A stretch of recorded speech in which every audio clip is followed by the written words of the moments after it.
from a low life, but now people call me the king. Tearing it up with every lyric that I bring to the table. Because I'm willing and able, I'm in more homes than Comcast cable. I got the skill that'll rattle your brain. I'm a threat like Saddam Hussein, everybody know my name. Joe Habib's a top soldier, kid they should have told you, you really need to pack a lunch.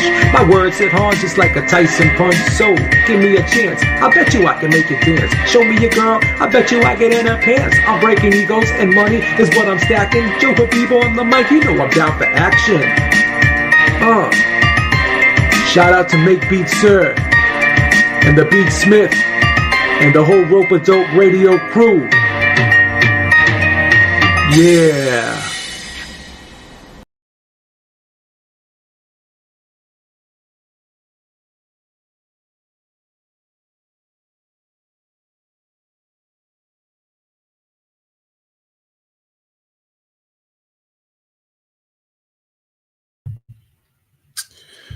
All right, what's going on, everybody? Good morning. Well, I want to go back to 2009, and obviously everybody remembers this. In May, Deontay Wilder knocked out Dominic Breazeale in May of 2019. And in June of 2019, that same year, Anthony Joshua was set to face Andy Ruiz. And Deontay Wilder was coming off an emphatic first round knockout over Dominic Breazeale, right? So leading up to the fight, all Anthony Joshua was getting, right? Leading up to that fight with Andy Ruiz, all Anthony Joshua was getting was questions about Deontay Wilder, right? All of the media members kept asking about Anthony Joshua, and about Deontay Wilder, and you could see Anthony Joshua was getting very frustrated. And he even mentioned after the fight that there was, just a lot of pressure on him in that fight because he knew that the Deontay Wilder fight was waiting in the wings. He knew that, no one really cared about this fight with Ruiz. They were more concerned about the Deontay Wilder fight. And because Deontay Wilder won in such impressive fashion, the pressure was on Anthony Joshua to do the same against Andy Ruiz. And we saw that in that fight, he went right at Andy Ruiz. He tried to get him out of there early. You could see that this was an Anthony Joshua that was overly aggressive, very aggressive, and he knocked Andy Ruiz down in the fight. And it was a very exciting fight, right? It was kind of a brawl, right? For as long as it lasted. And then ultimately, Joshua, because he fought so aggressive, because he gambled, because he took so many chances, because he was arguably overly aggressive, it worked against him back in 2019, right?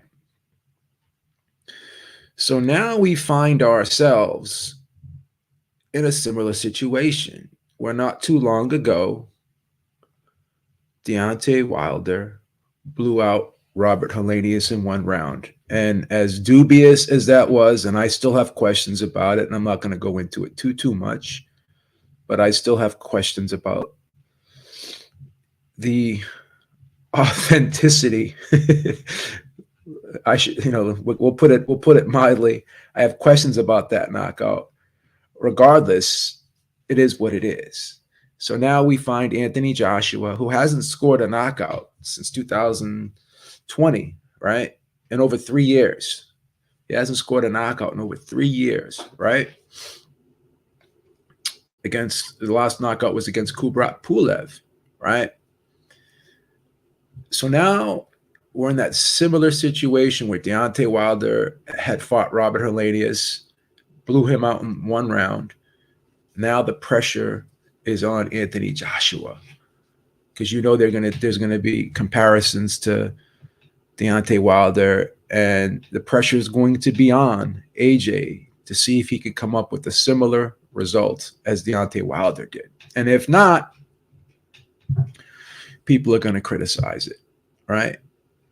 So does Anthony Joshua revert back to that style that he employed against Andrew Ruiz in the first fight, or does he continue to move along and fight the way he fought against Jermaine Franklin, where it was kind of more of a comprehensive, methodical, just try to win the fight and not go out of my way to look overly impressive. Just try to win, get the W, and not take too many chances. Now, because we know that Anthony Joshua does have that fight. Supposedly now it's pushed back to January or February against Deontay Wilder in Saudi Arabia. So will he play safety first in this fight? Because he knows he has that big fight waiting in the wings. Or will he try to go for the KO against Robert Helenius? Now, Robert Helenius is a decent puncher. He's knocked out Adam Konaki a couple times, right? But he's suffered some knockout losses in his career as well against, John Duapis, Gerald Washington, and obviously Deontay Wilder. So I'm just curious to see, right,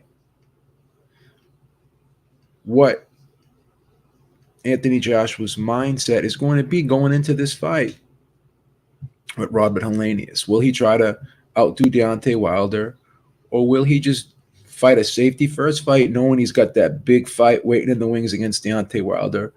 Will he just try to just get the W, right?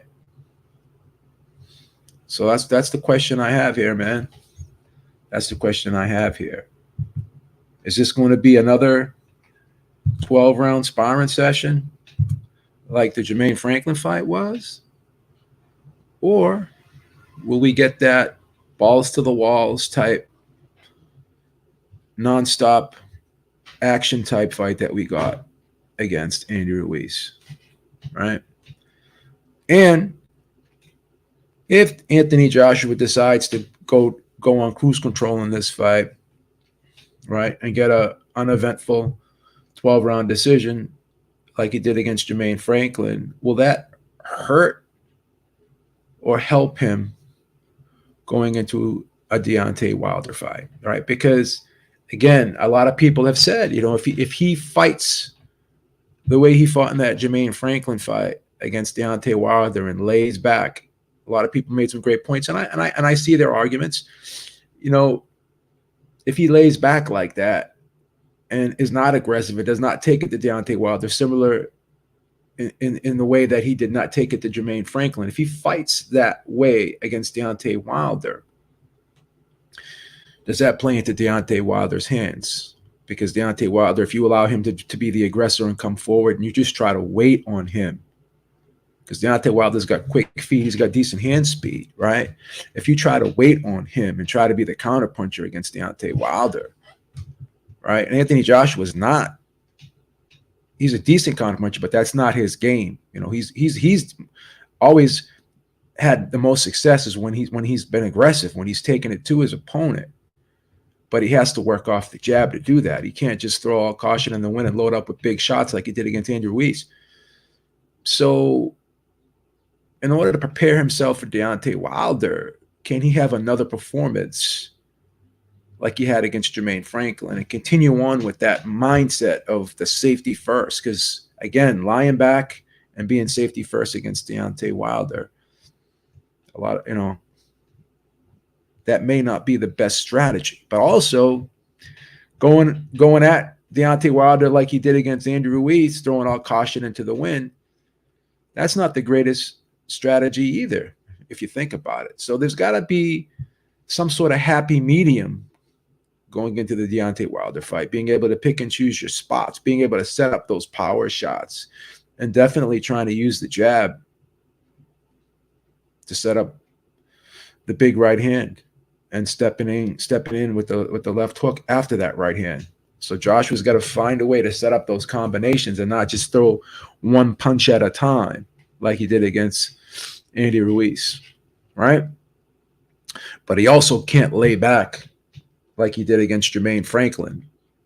and just try to pick and prod his way to a decision, because we have seen Joshua get hit flush on multiple occasions in fights. And even in that Jermaine Franklin fight, you could see that Franklin caught him a few times with the right hand, got his attention, and made him think twice a little bit, froze him a couple of times. Never really hurt him per se, but got his attention a few times. It really did. So we have to kind of look at this fight as a barometer, and then people are going to make a comparative analysis. It's just human nature. They're going to say, "Oh, well, look what Deontay Wilder did to Helenius, and look what Joshua did to him. How come he couldn't get him out of there in one round?" If the fight does go the distance, people are going to criticize him and say, well, look what Wilder did in comparison to what Joshua did, right? People are going to question that. There's no doubt about it. And because of what Wilder did to Helenius, I find it hard to believe that that's not in the back of Joshua's mind, right? Saying to himself, well, I know I'm going to be compared to Wilder here. I've always been compared to Wilder. And he's openly said, because he's compared to Wilder, it's put a lot of pressure on him. You know, that having that Wilder fight, right, always brought up and thrown in his face, no matter who he's fighting. For years, no matter who he was fighting, leading up to the opponent he was fighting, the majority of the questions were about Deontay Wilder, right? And I'm sure there's going to be a lot of Deontay Wilder questions again, right? When they do the final press conference for this fight, right? I'm sure. And I don't know what his game plan was going into the Dillian White fight, but once again, you have a last-minute opponent change. Another similarity to that Andy Ruiz situation the first time around. I know a lot of people are bringing this up, and it's worth bringing this up because, once again, it's always a challenge when you train for one fighter for 8 to 10 weeks or whatever how long the camp was. And now all of a sudden you got 1 week to kind of get ready for this guy, right? So that's going to be a challenge. So I know Robert Helenius is like a top 30 guy. On paper, he doesn't look like much. And it's hard to believe he can win this fight. But if Anthony Joshua puts on another less than stellar performance like he did against Jermaine Franklin, how will that affect his mindset going into a Deontay Wilder fight? Would it be better for him to get Robert Helenius out of there? Will that be better for him to build his confidence up going into a Wilder fight? Right? Because Wilder's never lost a decision in his life, similar to Vladimir Klitschko, except for the only decision loss that Klitschko had was against Fury. So for the longest time, you know, the way to beat Klitschko is by knockout. And it seems so far the way to beat Wilder is by knockout, right? So Anthony Joshua's strategy mindset going into a Wilder fight, does he have to think KO? Because you can only stay away from that right hand for so long. You could say, people could say what they want about Deontay Wilder. Oh, he's not a good boxer. He's flawed. He's this, he's that. But he seems to always land that right hand on everyone he fights. And if he can land that right hand on the best heavyweight in the world, in Tyson Fury, who I would argue is a much better defensive fighter than Anthony Joshua, I think all around it, overall, is a much better fighter than Anthony Joshua. If he can knock down and land that right hand against Tyson Fury, you know he's going to land it against Anthony Joshua. So I don't know, man. I don't know.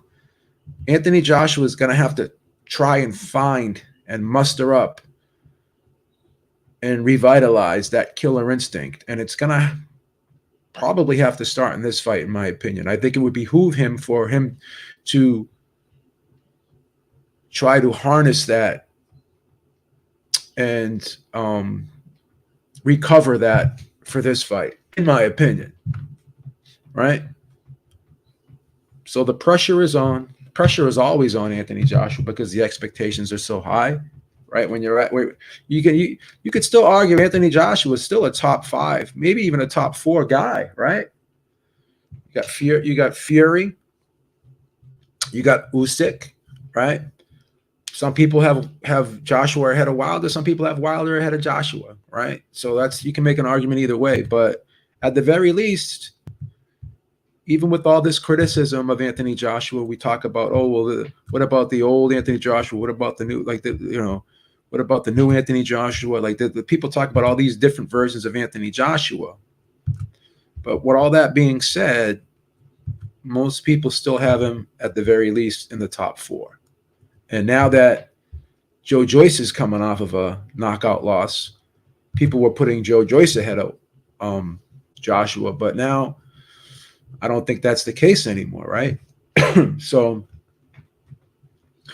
we'll see what happens here, man. I think this is a very interesting situation here.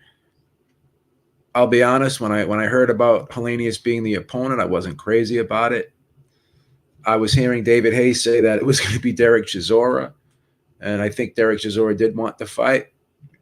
But I guess Frank Smith was saying that, oh, both guys had the same management company. So that was kind of a conflict of interest. I mean, I don't know. I don't know how or why that would have a factor in Chisora fighting Anthony Joshua. But one thing I can say is I would have liked the Chisora fight better than this fight because Chisora, I'm not saying he's the same type of fighter as Dillian Whyte, but they do have similarities where they're both aggressive. They both like to fight on the inside. They both like to kind of make it rough and tumble for their opponents. And you can even argue that Chisora is throws more punches than Dillian Whyte. He's more of a combination guy, likes to go to the body. And Joshua is not the greatest inside fighter in the world. We saw that against Andy Ruiz when Andy Ruiz was able to get deep into the pocket on him. Joshua had some problems. So, and we also saw Chisora give Usyk problems as well by fighting an aggressive inside fight. And we know that the difference between Joshua and Usyk, one of the differences is Joshua just doesn't have that same stamina and conditioning that Usyk has. So the interesting part about that fight was, as that fight wore on, if they were to fight Chisora and Joshua, in the second half of the fight, who would have the upper hand, right? So I would have been somewhat intrigued and interested in a fight with Chisora, right? And I think it would have been a decent move because, again, if you're preparing for Dillian Whyte, Chisora does have a lot of similarities to Dillian Whyte, and and both of them obviously have kind of faded a bit, long in the tooth. They've got miles on them, but I do think it still would have been an interesting matchup, in my opinion. So Centurion brings up an interesting question. Beeb, who would you rather see? Briggs, Hughie Fury, or Big Baby Miller? What do you mean? Like, against who? Like, what fighter would I rather watch, or what fighter do I like better? I don't understand the question. Can you clarify that question a little bit? I'm confused. I don't know what you mean by that. Who do I like better? Oh, versus AJ? Probably Baby Miller. Yeah, I'd like to see Baby Miller.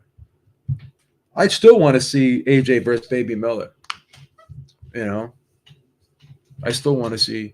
So, and the hypocrisy of Eddie Hearn. So, okay, well, I'm not gonna ever let AJ fight Big Baby Miller, but you had no problems letting him fight Dillian Whyte. And again, I don't get into this whole drug test. I think a lot of this drug test VADA stuff is bullshit. That's just my opinion. I've talked about it earlier. I talked about it on Sunday's show, and I did a video on it. So yeah, I still have questions about all this VADA bullshit. All these tests that come up positive for fertility drugs and fucking nasal sprays and heart medications and blood pressure medications. I don't give a fuck about all that shit, but regardless of that, we're here now. What do you think, man? Do you think? Good morning, first of all. Oh, good evening to me.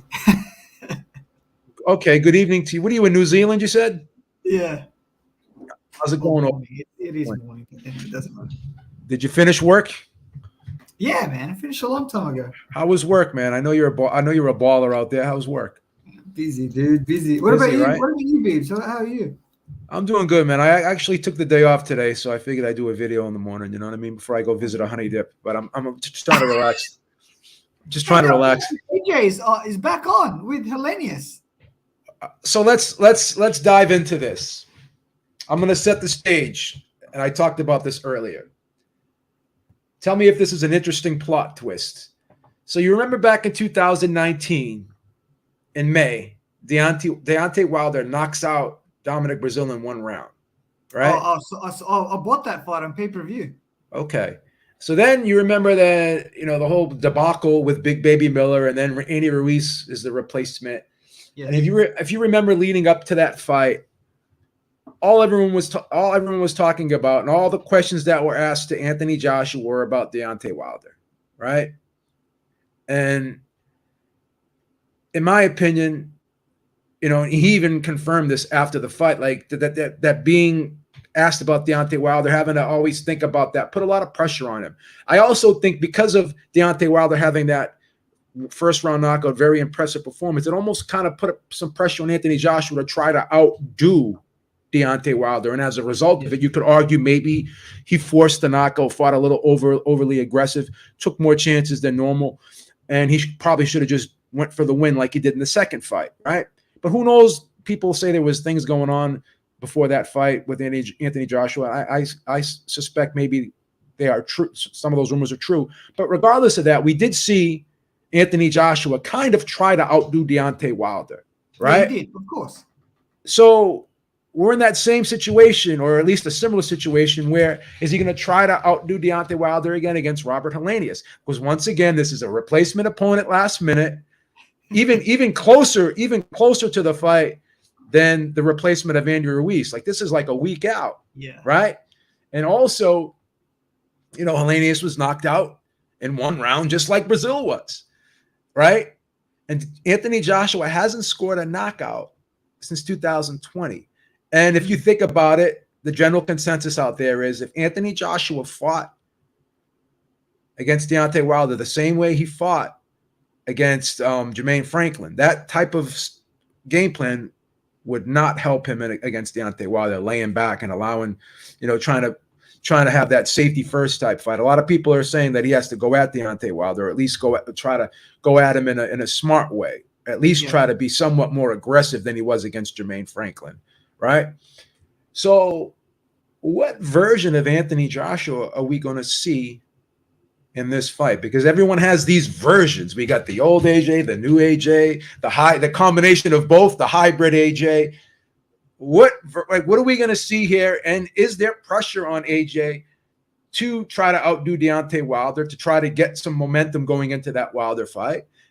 Or do we see that same Joshua we've seen against Jermaine Franklin and Kubrat Pulev, where he just lays back? That's what we gotta ask ourselves. Yeah, Beebs, I don't think the pressure is there anymore, like where he's trying to outdo Wilder, because I think he's past that, or even his persona is past that. I still think we're going to get the same timid AJ. I think he'll win against Helenius, because who knows, is even Helenius ready for this fight? But Helenius just fought last week and scored a third round knockout. I mean, they called me up and asked me if I wanted to step in. I said I wouldn't be able to pass a physical because of the arthritis. If you've gone through an 8-week training camp, you just fought, right? And a week, and then obviously your body has now switched off, and then you have to fight again. The mentality. Let me let Suleiman get in real quick. I want to hear his quick take because he's been waiting patiently. Suleiman, yes. What do you think about this last minute opponent? How's this going to affect Anthony Joshua? Obviously, it's not optimum conditions having to have a replacement last week. Are we going to see that same AJ we saw against Jermaine Franklin, or are we going to get a quick knockout like we got against Deontay Wilder with Helenius? Okay, well he picked him up because he knocked out his opponent. His last Robert Helenius knocked out his opponent. I think Correct. in I think Correct. 3 rounds, right? 3 rounds, and the guy was 6-0. He was a young cat from Finland, and he knocked him out in 3 rounds. So now he picked up this fight. The reason that heard that he was picked for this fight was because he's close by to England. Uh, he's easy accessible. He could travel there easily because he's not gonna have no visa problem. The guy I would have picked as a great barometer for Deontay Wilder fight would have been Johnny Rice. But Johnny Rice is in the United States. It's going to be difficult to get him there in 6 days' notice. That's the problem. There was a 6 days' notice to do. Uh, Helenius have been knocked out also by Jabber Washington, who's on the undercard. Um, so they're expecting him to, be light work for Joshua. Joshua has a great world class trainer, Derek James, on his corner. He um he has the accolades. He has the ring generalship. The thing is that he's been hesitant of becoming the puncher he used to be because he got hit. He got hit a couple of times. He got knocked out. So he's being cautious. But if he fights a little bit like the Derek James stable fighters, I think he could create an opening and knock this guy out. The guy is just came from a training camp, just fought a fight. He's coming at a 6 day notice. If anything, he could do the work. He could do the work. He's much more refined than some other Derek James fighters. His timing is much better. We have to look at the positive things that Anthony Joshua brings to the table. He has much better timing than some of the fighters that Derek James has. He has a better punching ability. He's a much more better boxer. Um, we know he has a big his musculature could slow him down, but once he gets cranky, he gets warmed up. He could put this guy away. And I know the fight that's coming up is him and Deontay. That's why this is light work. Got you. So, was this the right opponent at the right time? Do you think they made the right move here? Because a lot of people were saying that Yeah, they I think thought, it's an excellent opponent. It's an excellent opponent because the problem is that Derek Chisora, even though he's in the same country, um, I heard they're sparring partners. I heard also Derek Chisora, he's getting a lot of commentary that he should retire. So, and he's coming there to win. So he might have some in his gas tank and pull upset. So he's not considered light work. That's just gatekeeper status. But Helenius to me is light work.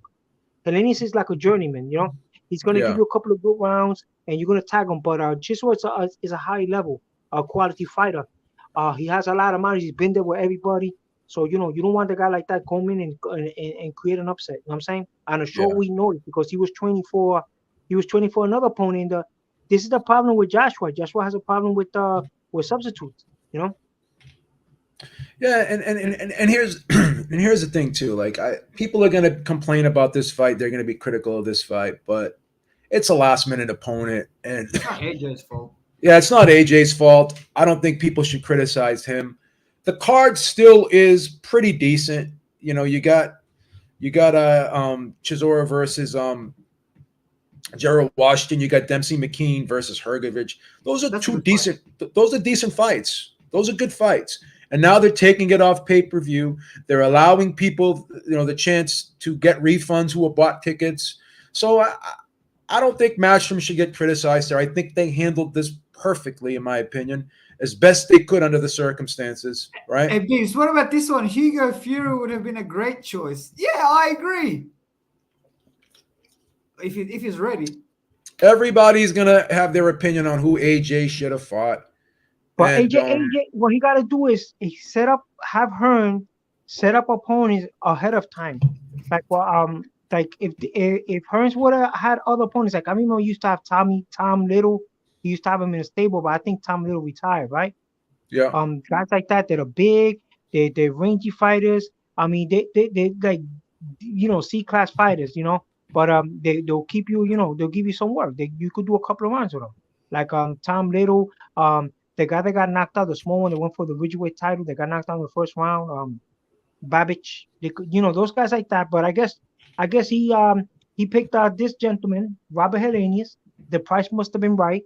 So um he's pretty big. And there's a barometer fight. They're gonna see like who puts it away faster. If he takes longer than the amount of time that Deontay Wilder did, it's a comparison. You know what I'm saying? They're gonna compare this guy to them. Well, He's still he- I still think Helenius took a dive against Wilder, so I Oh think it's. yeah. That was. I think That's that's obvious. but still, people are still going to make the comparison. I don't Hey, think. Helenius might take a dive here too. Well, here's the thing: like Wilder and Helenius are friends. They've been in camp together. They've been over each other. Like I guess Helenius was over Deontay Wilder's home before, so who knows? They probably was watching like Netflix together at one point. So we don't know. But But AJ and Helenius don't have that same type of relationship. So I don't know if AJ's team or Eddie Hearn's going to slip an envelope, over Bibbs, the Helenius. if I was Helenius, right, knowing AJ's vulnerability, he'll probably go in there pretty confident. He's not coming in there as like a late replace, even though he is. He probably thinks to himself, but he may have a chance. Now, he probably won't win the fight. I think AJ will win it. But because AJ's timid and his vulnerability and where his head is at, Helenius would be looking at himself like, if I put in a good fight here, I could win this by decision. Helenius is in a no-lose situation. So does Helenius just say, fuck it, I'm going to throw all caution into the wind? Is Helenius going to try to go for the knockout here? Is he going to try and test AJ's confidence here? Bibbs, this is his last chance. He's not going to get any other chance than this. He won't get it. He won't fight Fury, obviously. This is his last chance. Yeah, but you have to see. I'm touchy about that. He's still world class, man. He was ex-unified champion, ex-gold medalist. He has a lot of accolades. I give him a great amount of respect. So I think AJ is gonna go in. He's gonna warm up. He's gonna be warmed up when he gets in there. He's gonna warm the guy. He's gonna pump the jab. I think his timing is much better than some other guys. Because that's the excuse they're saying, that the timing, because guys were throwing shots in between shots on these two fighters, Frank Martin and Edward Spence. But I think that guy, he's not those kind of caliber of fighters that they had trouble with. I think he could do it, put punches together. He didn't look that bad, man, in the Jermaine Franklin fight. The thing is that like Jermaine Franklin is a pretty good fighter, man. He just got a big win recently, so that win aged well for AJ. But I think that the problem is that he's getting acclimated to his trainer. He's following instructions. He's more defensive, because at that level you gotta be defensive, man. You can't just go like all chinny and start throwing punches, because you're gonna get tagged, and that's what happened with him before. He got tagged before. He got tagged by Klitschko, and he got tagged by this guy by Tank when he was sparring, and he got tagged by the other guy. So he's gonna be cautious. He's world class. To me, I think he's not an easy fight for Deontay. I tell you that, because he could put his weight around just like he had with Tyson. I know the guy got the knockout power, but you also have to think that AJ's kind of big, man. He's big and he knows how to move around. Absolutely. Yeah, it's going to be interesting, man. It's going to be interesting. So, do you think we get this? Do you think we get this Joshua Wilder fight in January? I don't think it's going to happen in December. They're saying January now. Do you think there's going to be any hiccups? And what's going on with Wilder? Like, why is Wilder doesn't have a fight? Why doesn't he have a fight? What's going on with him? Yeah, he's a PBC guy. He's looking for big money fights, man. He's touring around. They're all looking for big money fights. Mahmoud Shah's looking for big money fights. He's looking for big money fights. That's the way of the future for the heavyweight.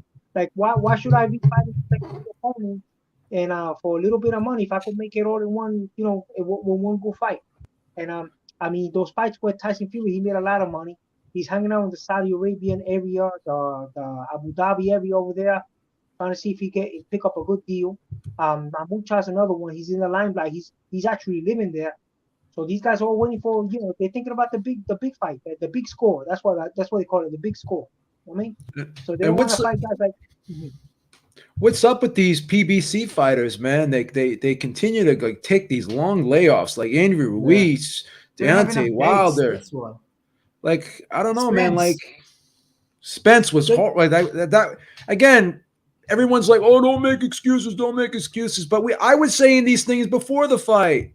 I was critical of the situation before the fight with Spence. Beebs, I think it's load management, man. I think it's not just even boxing; it's also in basketball where the players, even though they can play 82 games, they only play 50 to 60 games because they want to preserve their body. I think it's the same with boxing as well, where they don't want to fight 2 fights. It should be. It should back then. It's like 4 or 5 fights a year. Then it went to 3 fights, and Mayweather and Pacquiao and De La Hoya made 2 fights per year, like a common. Now it's only one fight a year. Like, you know what I mean? It's like maybe it's just the way the modern sport Boss, is you know going. what it is, man? Like what I learned from another gentleman, another gentleman. He's very knowledgeable in boxing, and he was saying all these fighters are contract fighters. It's like it's like sports, all sports. You got a contract fighter, so you basically you gotta abide by your contract, or unless you want to sell your contract. Floyd Mayweather went through it. I guess some guy called Prince bought his contract for Bob Arum. So all these guys got to abide by their contract, man. They got to follow instructions, man. That's the A game. So if their management, their promoter tells them, look, I want you to wait for this big fight. I got 20, 30 million there, and I don't want you to fight these guys for 1 or 2 million. Then that's what's gonna happen, man. And remember, you're constantly training. You're living in the gym. Like but Bob Arum, all those guys got to train in top ranked gym, and that's in Las Vegas. That's part of the contract. So they making sure that you training. So I heard the other promoters are the same. So his fighters, they're fighting for big purses. They're fighting high quality opponents, and they're fit, man. Because he bulked up, man. Ever Spence bulked up. The problem with his skills have deteriorated. He didn't show improvements with the body shots. This guy knew he was going to telegraph them, and he blocked them all in that fight. So the point is that you got to keep improving. I mean, they're giving you the atmosphere. They're giving you the world class trainers. He's doing everything. He's doing everything right, man. It's that they got to follow instructions. They're fighting for big money fights, man. He's not going to put you there to fight for chump change. You know what I'm saying? Absolutely. But I reckon Wilder needs to take a fight in between before he fights AJ, because that long layoff, it might cost him. It cost Spence. It cost a lot of other fighters as well. It will cost Jamel Charlo as well against Canelo. Dude, you got to be active, man. And even though AJ is vulnerable, dude, he's a 2-time heavyweight champ. He still has some power left. Like, I don't know if he's washed up physically, but he may be washed up mentally. AJ, I'm talking about. But if AJ, if he throws that big punch and he lands, Wilder could go down, and it's not like Wilder's the most elusive fighter out there. I understand what you're saying, but you remember the heavyweight Jerry Cooney?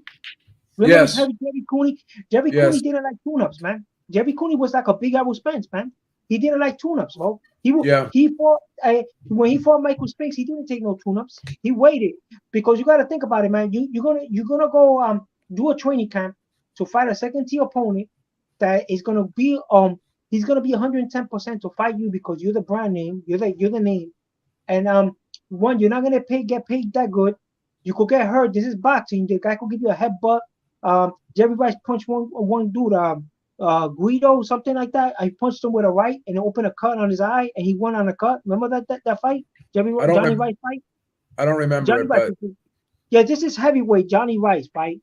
Yeah. That would be a good opponent for Deontay, but you got to look at it, how much the person's gonna be. You know what I'm saying? Johnny Rice could create an upset, could create a cut. Andy Ruiz said he was ready. He's just that. Yeah, but he's blowing smoke, bro. He says he wants to fight everybody, but then when it comes and he's time weighing to 215 pounds. I heard he's weighing 215. But the contract was already there. It's just that I think Ruiz said that the purse was not fair on his end. I don't know, something. It's always there are always issues with something with Andrew Ruiz. Who knows? I mean, but once again, you got Anthony Joshua who's staying active, and Deontay Wilder is not. So we got to give Anthony Joshua credit for staying active. We got to give Anthony Joshua credit. When he was champion, he fought all his mandatories and never was stripped of his title.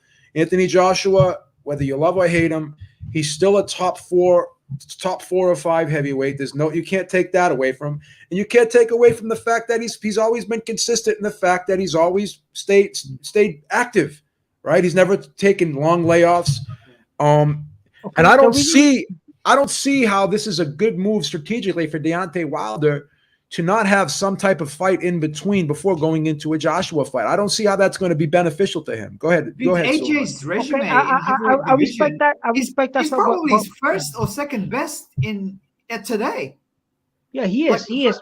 I respect that, but you got to think about this, right? You Deontay Wilder, right? He Yeah. don't have to do a tune up. He don't have to do a tune up. He could go do sparring, training, right? Get yourself ready for a big fight. You know, this is the PBC model. The PBC model, the PBC blueprint is like that. You prepare for a big fight. You get the sparring partner. You do a big training camp, like Danny Garcia used to do that. All these guys, they don't really like tune up, man. A tune up could create a cut, could break a nose, you could tear a knee, you could tear a ligament. You know what I'm saying? He had problem with he hurt his arm one time when he fought Chris Aviola. So injuries could happen. So that's why this guy, one of the charges broke his hand or something like that. So this is what it is. Like these guys are high caliber, high marquee fighters that get paid a lot of money. They're not. Suma, I disagree with that. I think it's just they don't have any dates. They don't have any dates. Plus the Showtime and Fox, they don't want to invest in boxing anymore. So if you want to fight, you have to go on pay-per-view, fund it yourself. That's part of it too, Penny. That's part of it too, I believe. No, but I look at it reckon right the now. boxers do want to be active, right? But I just don't think there's not enough dates out there. Yeah, but how can you not make a Deontay Wilder versus Andrew Ruiz fight? Like that's a no-brainer, little Penny. Yeah. You know what I mean? He That's a wanna take the L, man. no-brainer. And I think at the end of the day, Andy Ruiz don't want to take the elbow. He's gonna get killed in there. As soon as he's weighing 215 pounds, he's like a little blown up cruiserweight. Yeah, he He's looks gonna light, doesn't he? He looks really light. I heard he's weighing 215, man. He's real skinny now. So if that guy's gonna go in there, he's gonna get murdered by Deontay. He don't want to take the L. At the end of the day, Deontay he's not your heavyweight, man.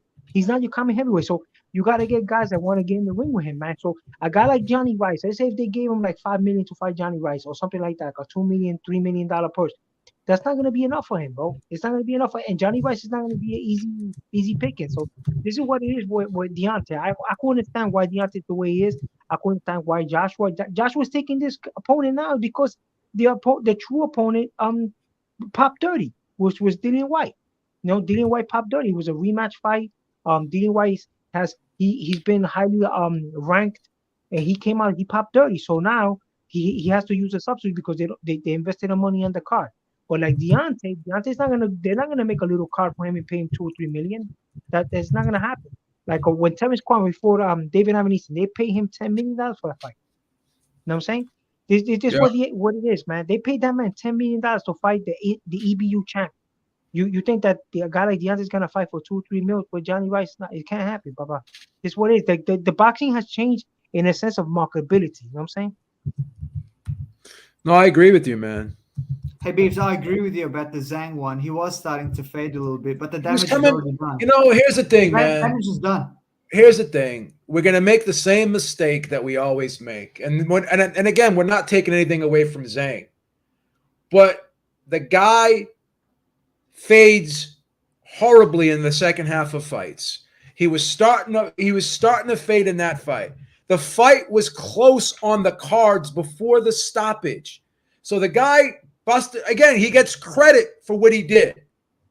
But to just sit there and look at that fight and not think that that Joyce couldn't come back in the second half of that fight, you got to factor that in, right? You got to factor that in. That's all I'm saying. Joyce didn't argue though, of the stoppage. You know what I mean? That's fine. That's fine, but we'll see in the second fight. I actually think that Zhang will be super confident in the rematch. I think Zhang will win again. I just don't think that left jab. I don't think Joyce has got an answer for that. Well, yeah, I don't know, man. We'll see. Let's look at the scorecards. I had it close. You know. By the way, Biebs, this weekend, like, everyone's talking about AJ. There's another fight that everyone is overlooking. It's the Navarrete versus Oscar Valdez. Man, that's a great fight. Oh yeah, I think That's a Valdez. great fight at 130. Yeah, I think Yeah, Valdez will win that fight. I would in that fight. I like Navarrete, but if Navarrete's conditioning is not ideal, I think he's gonna get knocked out by Valdez. I like Valdez. You know? No, I like Yeah, because Valdez. I like Valdez hit Valdez. Valdez Navarrete hit is a hard, his 126 game, fighter. but he's a little small. He's a little he's small. He don't have the durability of a Valdez of a Navarrete, but Navarrete got to get back on his A game. Shouldn't be an excuse that he got a spare tire like he had against his last opponent and became a world champion. Yeah, Even though he was a substitute, he got to get himself in shape. Man. I like Valdez big in that fight, if I'm being honest. No disrespect. Yeah, no disrespect to Navarrete, but I like Valdez big in that fight. Yeah, if Navarrete comes in healthy, shredded, it could be a different fight. But if Navarrete comes in the same condition he was in the last fight, I think Valdez gonna sweep the floor with the guy. You know what I'm saying? Yeah. He's another one. Slight tendency said, never believe in Joyce. I don't respect anyone who uses their head to block punches. But that's because that's his nickname. He's the juggernaut. Of course he has to do that. I don't know, man. I think Joyce rolls a lot of those shots too. He doesn't catch them flush. And he's still dangerous, bro. Yeah, he is. He's still dangerous. He can still punch. He's still heavy-handed. He's got good victories over Dubois. He's got a good victory over Parker. He's still a solid fighter. Zhang isn't the hardest guy in the world to hit either sometimes. Like, look at the Hrgovic fight. That was a close fight, bro. Yeah, that was a close fight. We've seen Zhang. We going to forget Zhang versus Jerry Forrest, the draw? He had a draw against Jerry Forrest. Once again, he faded late in the fight. Zhang can bang though, man. Especially that left hand. Oof. I don't know. I'm putting the house on Joyce in the rematch, man. Are you? Okay. Yeah. I may cash in one of the index funds and just put it on Joyce. I think Zhang may have aged out Joyce in that fight. All of a sudden, people old, man. I like Zhang, but all of a sudden, people are like saying Zhang is like friggin' he's like a slash between Pernell Whitaker and Mike Tyson. I mean, come on, guys. He's a good fighter. No. In a way. An older Inoue. Joyce was coming back in that fight, bro. Centurion, I mean, you bragged about how great you are with your picks, but then you pick Spence, and you look foolish now. You pick Spence, okay? What is your record in picks? Who did you pick for the Spence Crawford? What was your? Kenny, you know who I picked. I can't remember this. You know who I picked. Come on, Joe. That fight with Joyce, right? Anybody I picked Crawford by knockout, 10th round knockout. I said that about 10 years ago. Anybody that you gotta go study the fighter. If you're gonna be like betting and all that and gambling and all that, I love these people that brag about their picks. But then when I ask them what's your career picks? What's your history of picks? You're only gonna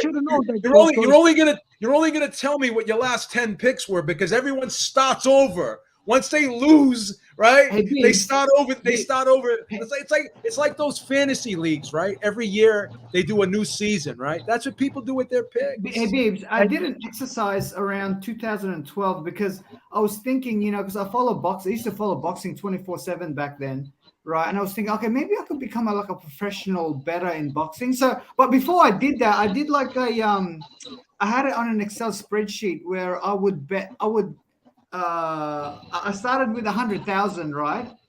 Like this is like fake money, right? And then I would bet on fights that the main event or the co-main event, the ones that I knew, for 12 months, right? So I had it right 75% of the time, 25% I got it wrong. But in terms of the betting, so I started off with plus 100,000. I ended up with negative 30,000, meaning I lost 130,000. If you bet. If you do a history of your lifetime betting, right? Here's what helps me out a lot. This year, I'm having a good year because I bet a lot of prop bets. I bet I bet Canelo to go the decision against John Ryder. Everyone said I was crazy. I bet Joshua to win by decision against Franklin, right? And I got like 3-1 odds on both bets. So here's the thing. That's the equivalent of winning 6 bets because you're getting 3-1. So even if I go 50-50, I'm still up because of the odds. Go ahead, Sly. Let me let you jump in here. Good morning, guys. I was just going to say that in gambling, nobody ever remembers their big wins. They always remember their big losses.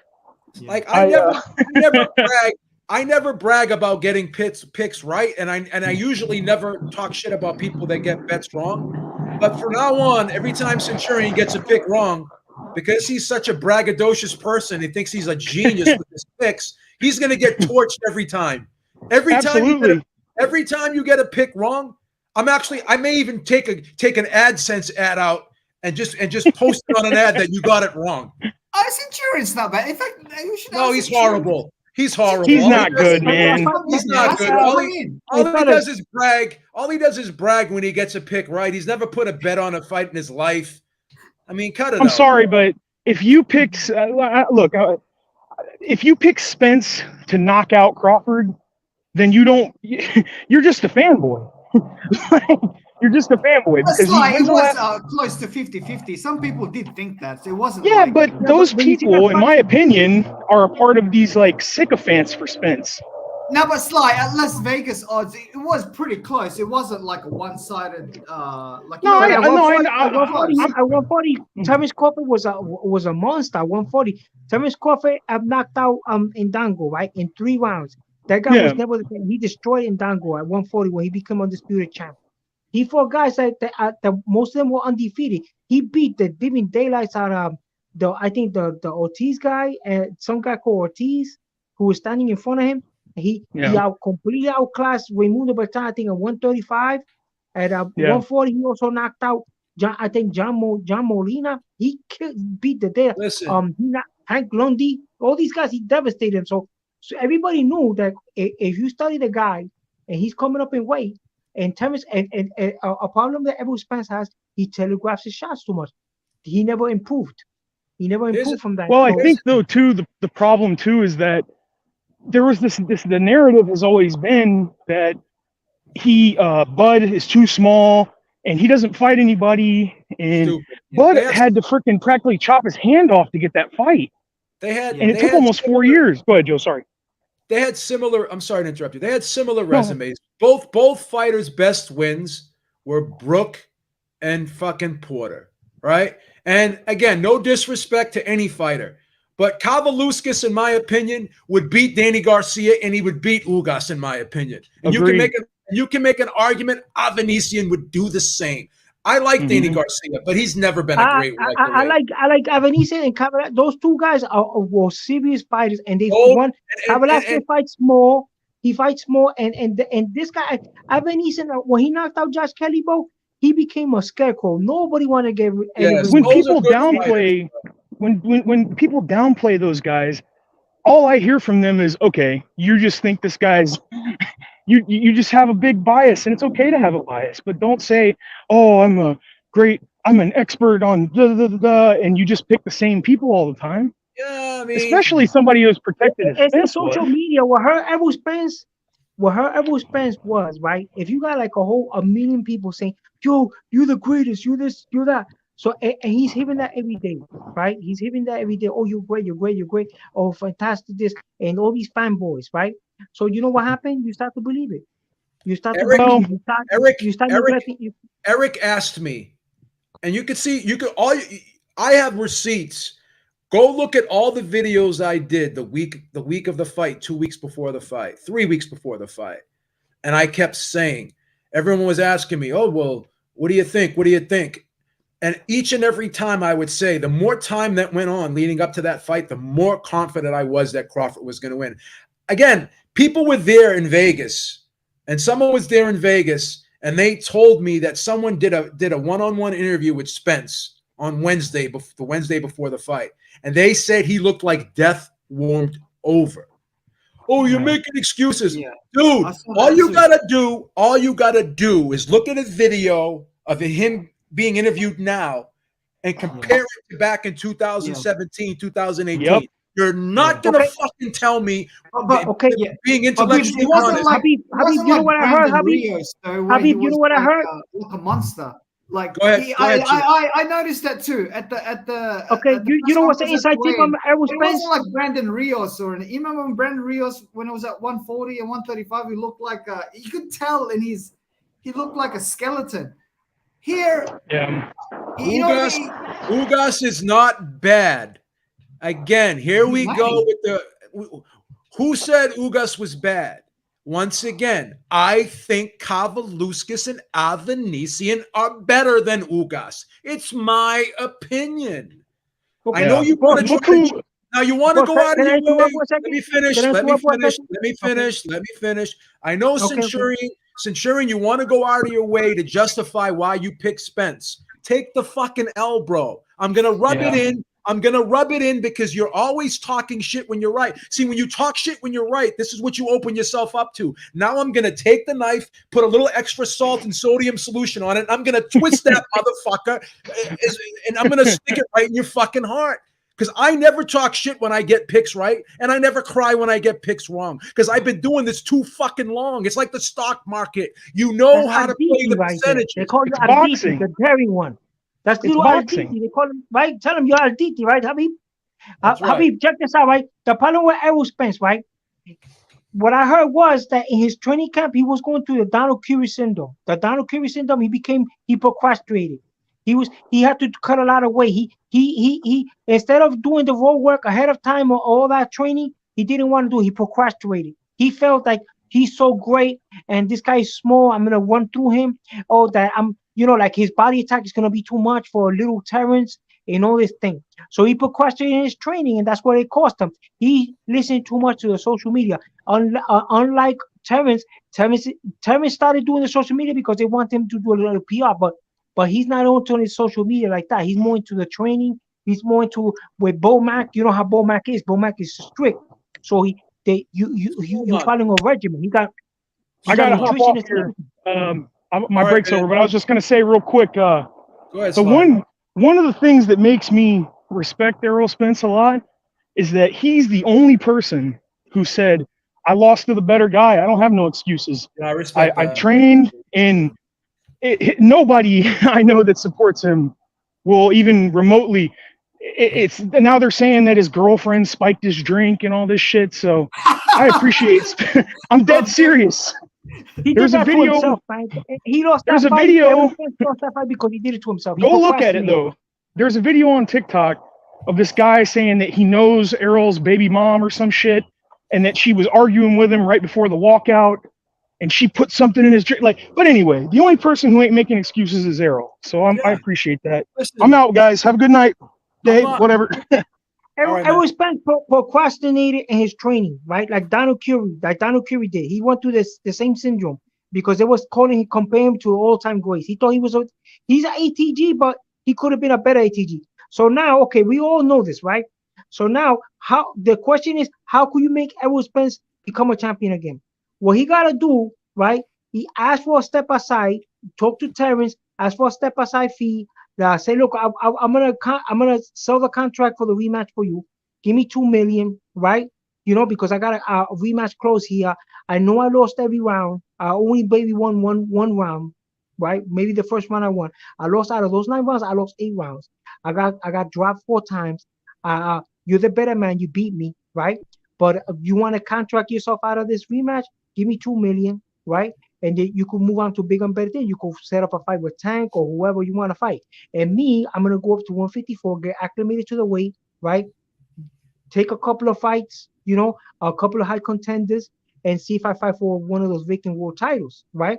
Because I don't think he's right for now to go into a Tim Tszyu. I don't think he's ready for a Tim Tszyu. He got to acclimate some to that weight because Tim Tszyu is a real killer puncher. You know what I'm saying? And set up that fight, become a world champion like Michael Nunn did. Michael Nunn went through that. Daniel Curry went through that. They lost their belts at 147, and they had to acclimate to 154, and Michael Nunn had to acclimate to 168, and they became champions again. But the situation is that he's not gonna be the same fighter. He's never gonna be the Errol Spence or before. Another Why- thing is, Beeps, I never knew you had beef with Centurion. I thought like I don't Centurion always have comments. beef. I don't have beef with him, but he doesn't understand that if he tracks if he was asked to make a pick on every single fight in his life, from the beginning of his picks to the end of his picks, you're going to be wrong 50% of the time. That's why Vegas is winning. That's why, like, if everyone was a genius with picks, Vegas would be out of business. Don't you understand? You're going to be wrong at least half the time. The way you make money gambling is you got to make value picks. I picked Anthony Joshua by decision. I picked Canelo by decision. I'm getting 3-1. I'm getting triple the return, quadruple the return on my money. That's how you make money on gambling. Don't brag about how smart you are because you get a pick right. It doesn't matter, because if you keep making picks for the rest of your life, you're going to be wrong half the time. Beeps, when you make these bets, Beeps, are you what sort of dollars are you betting? Are you betting in thousands or hundreds? No, I bet hundreds. Yeah, don't go this overboard. guy just wants to bother you, Habib. He just wants to bother you. But to get back to Errol Spence, it's just Errol Spence gonna have corny. to go to one Value bets are 154. hard to pick, man. Like it's basically 50-50. Like, you know what I mean? Man, Vegas, the gambling industry is a $1 billion industry. If everyone was so great at picks and everyone got their picks right, don't you think Vegas would be out of it's not about making, it's not called risky bets, it's called making value plays. It's not about risky bets. It's not about risky bets. It's about value plays. So you're gonna be wrong. You're gonna be wrong again when fucking Joyce knocks out Zhang, and guess who's gonna be here to stick the knife in you again? Okay. So you're betting Joyce to knock out Zhang in the rematch? I'm just gonna take Zhang to win. I'm just gonna take Joyce to win. Why even bet the knockout? Because I'm probably gonna get 3-1. Okay, I've got Zhang by my knockout again.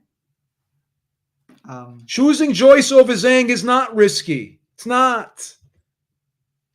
It's not a risky fight. I reckon it is risky. It's not. Zhang is the favorite to win that rematch. Was Joyce coming back in that fight?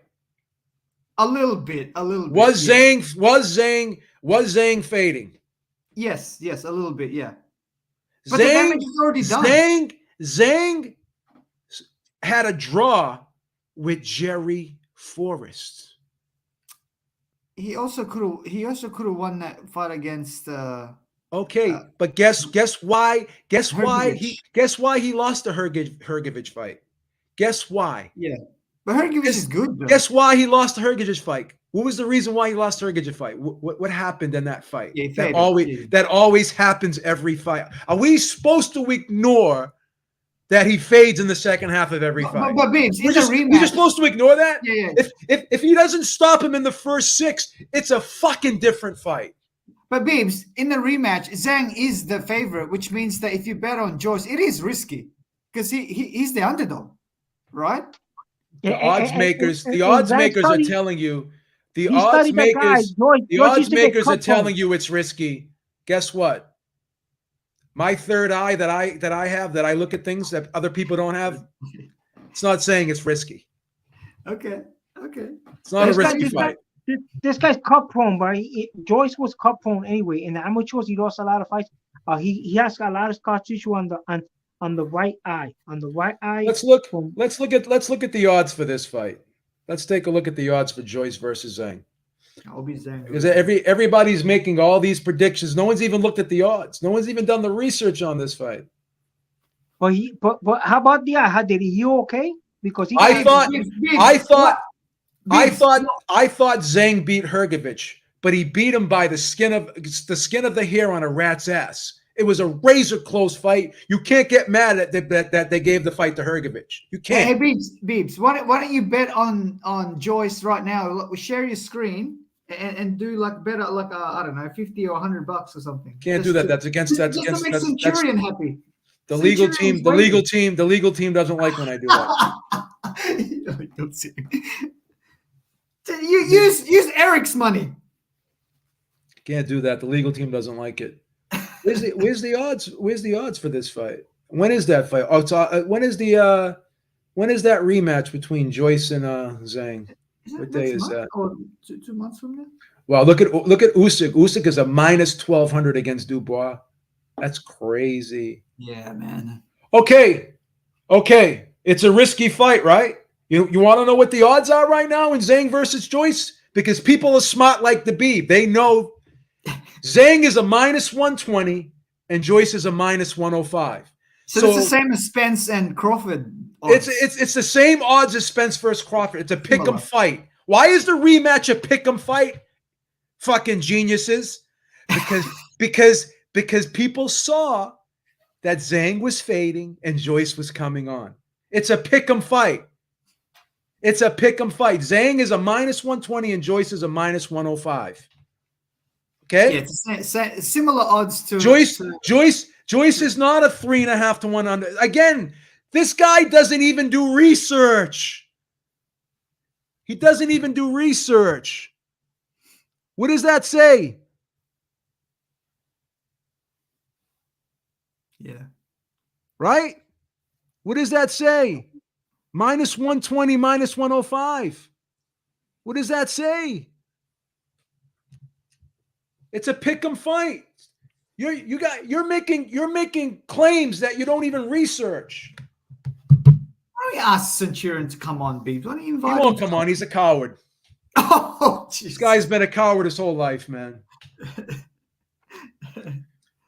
Oh, man. What does this statement mean? Yeah, but based on the previous fight, Zhang is heavily favored. In your mind, the odds have it a pick'em fight. Why? Because everybody who has a brain knows Zhang fades. If that fight doesn't get stopped, Joyce wins that fight, in my opinion. Or Zhang breaks his eye. Joyce wins that fight if that fight doesn't get stopped. Joyce was coming on. He's gonna win the rematch. I believe on Big Bang Zhang. Big Bang Zhang. But yeah, that's a good fight. Zhang. It's a pick'em fight, and I'm putting the house on Joe Joyce. Beebs, if Zhang wins the rematch again, and if Fury doesn't want to fight Usyk, I think Zhang will get that fourth spot in Saudi Arabia. It will be Wilder, AJ versus Usyk, Zhang. If Fury keeps on playing games and whatever he does, don't you think he'll be the fourth guy? Oh, if Zhang wins the rematch, he's going to be somebody's mandatory. My opinion, he's going to be the WBO mandatory if he wins the rematch. Yeah, because so he fights Usyk. Saudi Arabia. Right now, Zhang has the WBO interim heavyweight title, bro.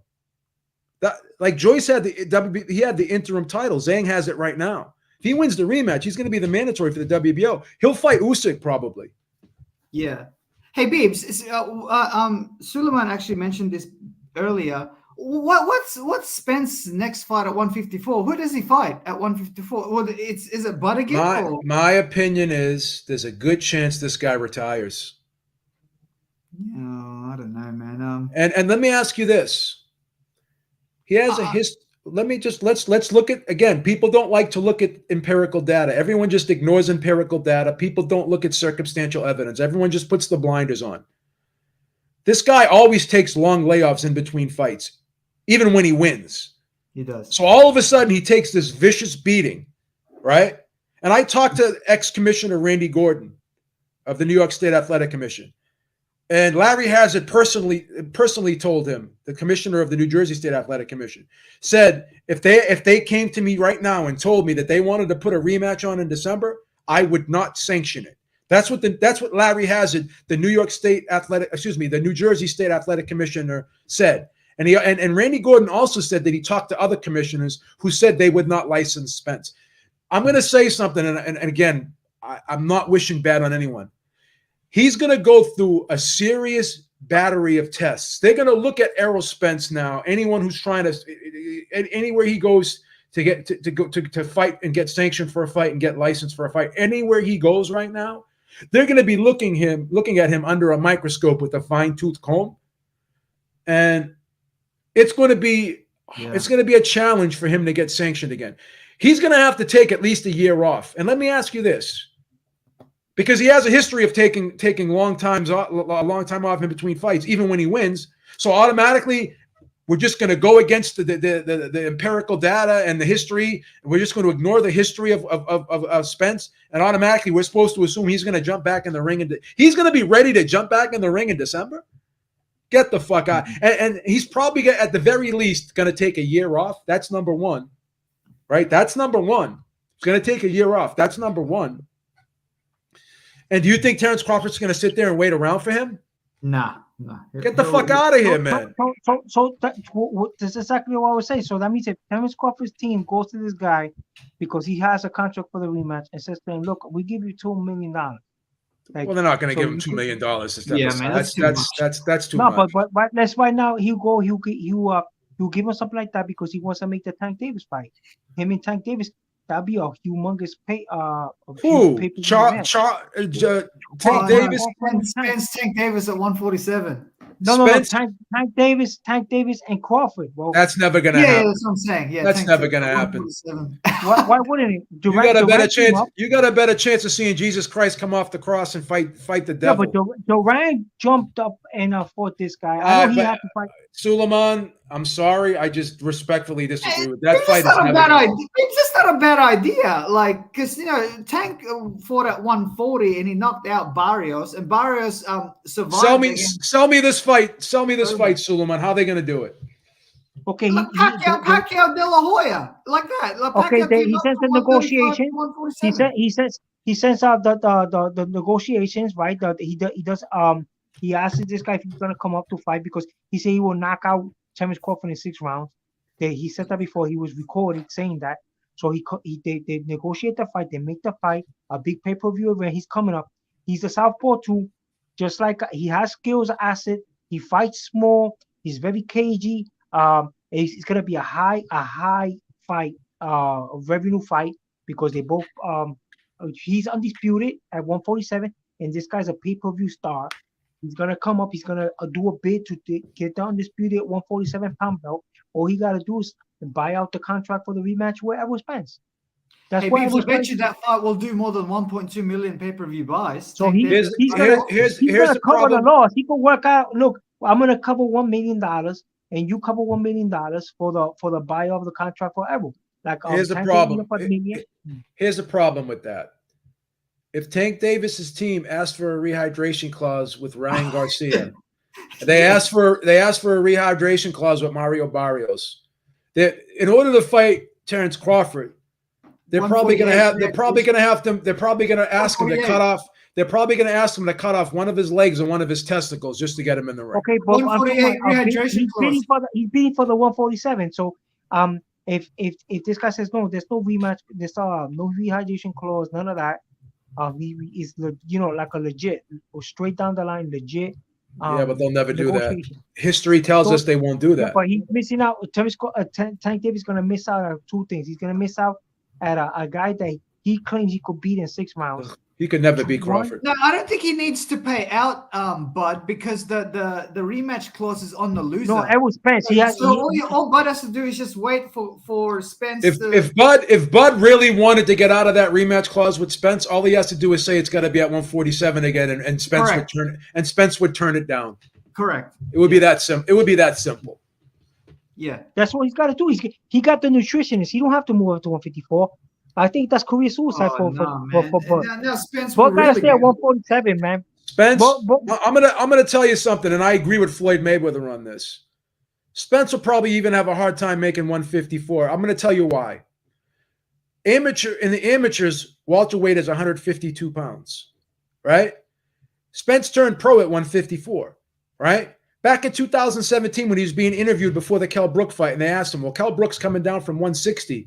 He's the bigger guy. He's talking about moving up to 154, but he's fighting this one fight with you But he should be moving up. He should be fighting at 154. Are you concerned about this guy being the bigger guy against you? You know what Spence says back in 2017?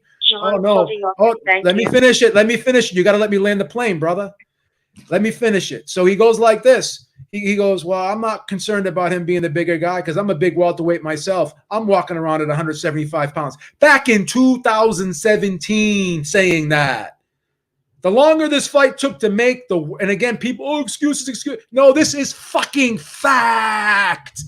This was never going to be good for Spence the longer they waited to make this fight. Use your common sense. And Javon Ennis, they walk around, they're big dudes. They're not little small time guys. They're big dudes. Still. They're like heavyweights that fall down. Crawford walks around at 165. Spence is walking around at 175, sometimes 180. And after the car accident, they said he ballooned up to 190. Oh, come on, bro. Spence is going to have problems making 154. He should be fighting at 160 if he comes back. I don't even think Spence should come back. I think he should retire. I agree with Mayweather. Yeah, Beebs, the problem here, or the issue here really is the accident. If you take that accident out, I think it'll be fine because I remember when Miguel Cotto took a annihilating beating against Margarito, and then a year later, and then his next fight against Claude, he took another beating, right? Even though he won. And then he really took a huge beating against Pacquiao, right? And at that time, everyone thought that, you know what, maybe Miguel Cotto should just retire. Because his last 3 fights, he took a beating, right? Not only that he continued, he became the lineal champ at 160. And when he fought Mayweather, he actually did better than Pacquiao. And I thought he did pretty well against Canelo. Let me explain something to you. But he didn't have a car accident, though. Let me explain something to you, and let me just say one thing. Miguel Cotto, Manny Pacquiao moved up in weight, right? Most fighters, with the exception of Marvin Hagler, moved up in weight throughout their career. Duran, Hearns, Leonard, all of them, right? All the great fighters moved up. This guy turned pro in like 2013, right? But when did he turn pro? He turned pro like in 2013 or something like that, right?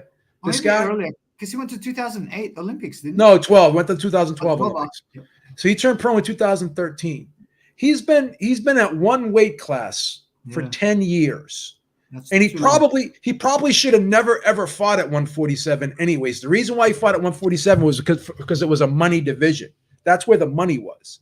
He probably should have never even turned pro at 147. He probably should have turned pro at 154. He should be fighting at 160 at this point in his career, if you think about it, right? Even Miguel Cotto moved up to 160, right?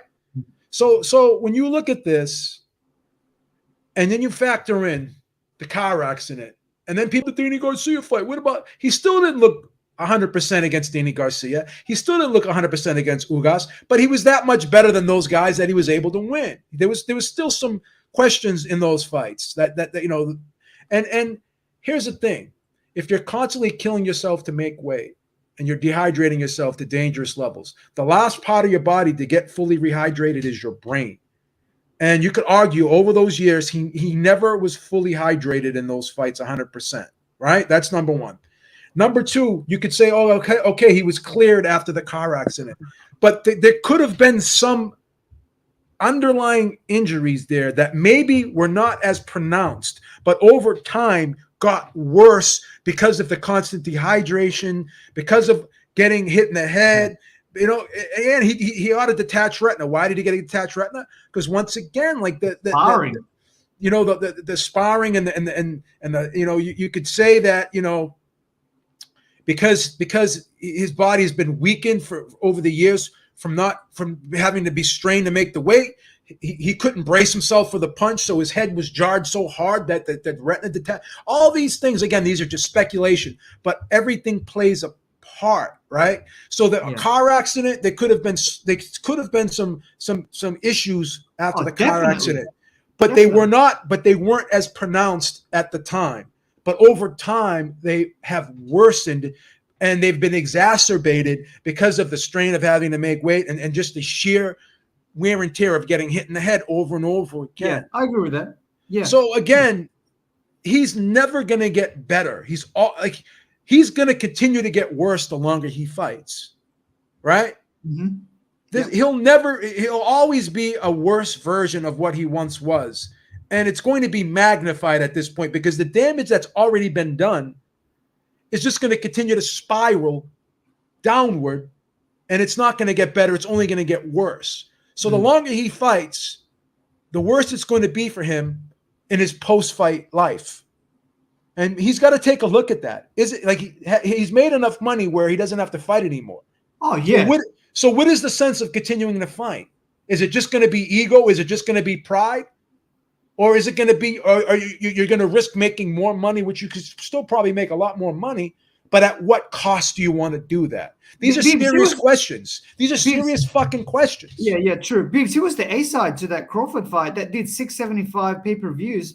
That would equate to maybe his purse, at least 12 million. No, they both made about 25 million because they were guaranteed 10 million apiece. Yeah, the guarantee. Yeah, but the guarantee is 10 apiece, right? Yeah. But Bud Crawford, Errol Spence did say that he was the A-side to that fight. They went 50-50 though. Doesn't matter. They went 50-50. So 675 pay-per-view equates to 20 million? Man, that's Do the math. Do the math. So when you do the math, right? 675, right? Times 84.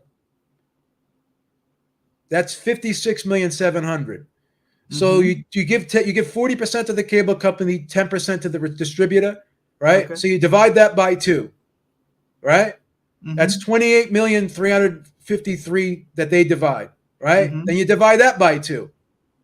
So that's $14 million, $14,175,000 plus the 10 million guarantee, which reportedly they supposedly got. Right? I thought the 10 million is part of the 14. No.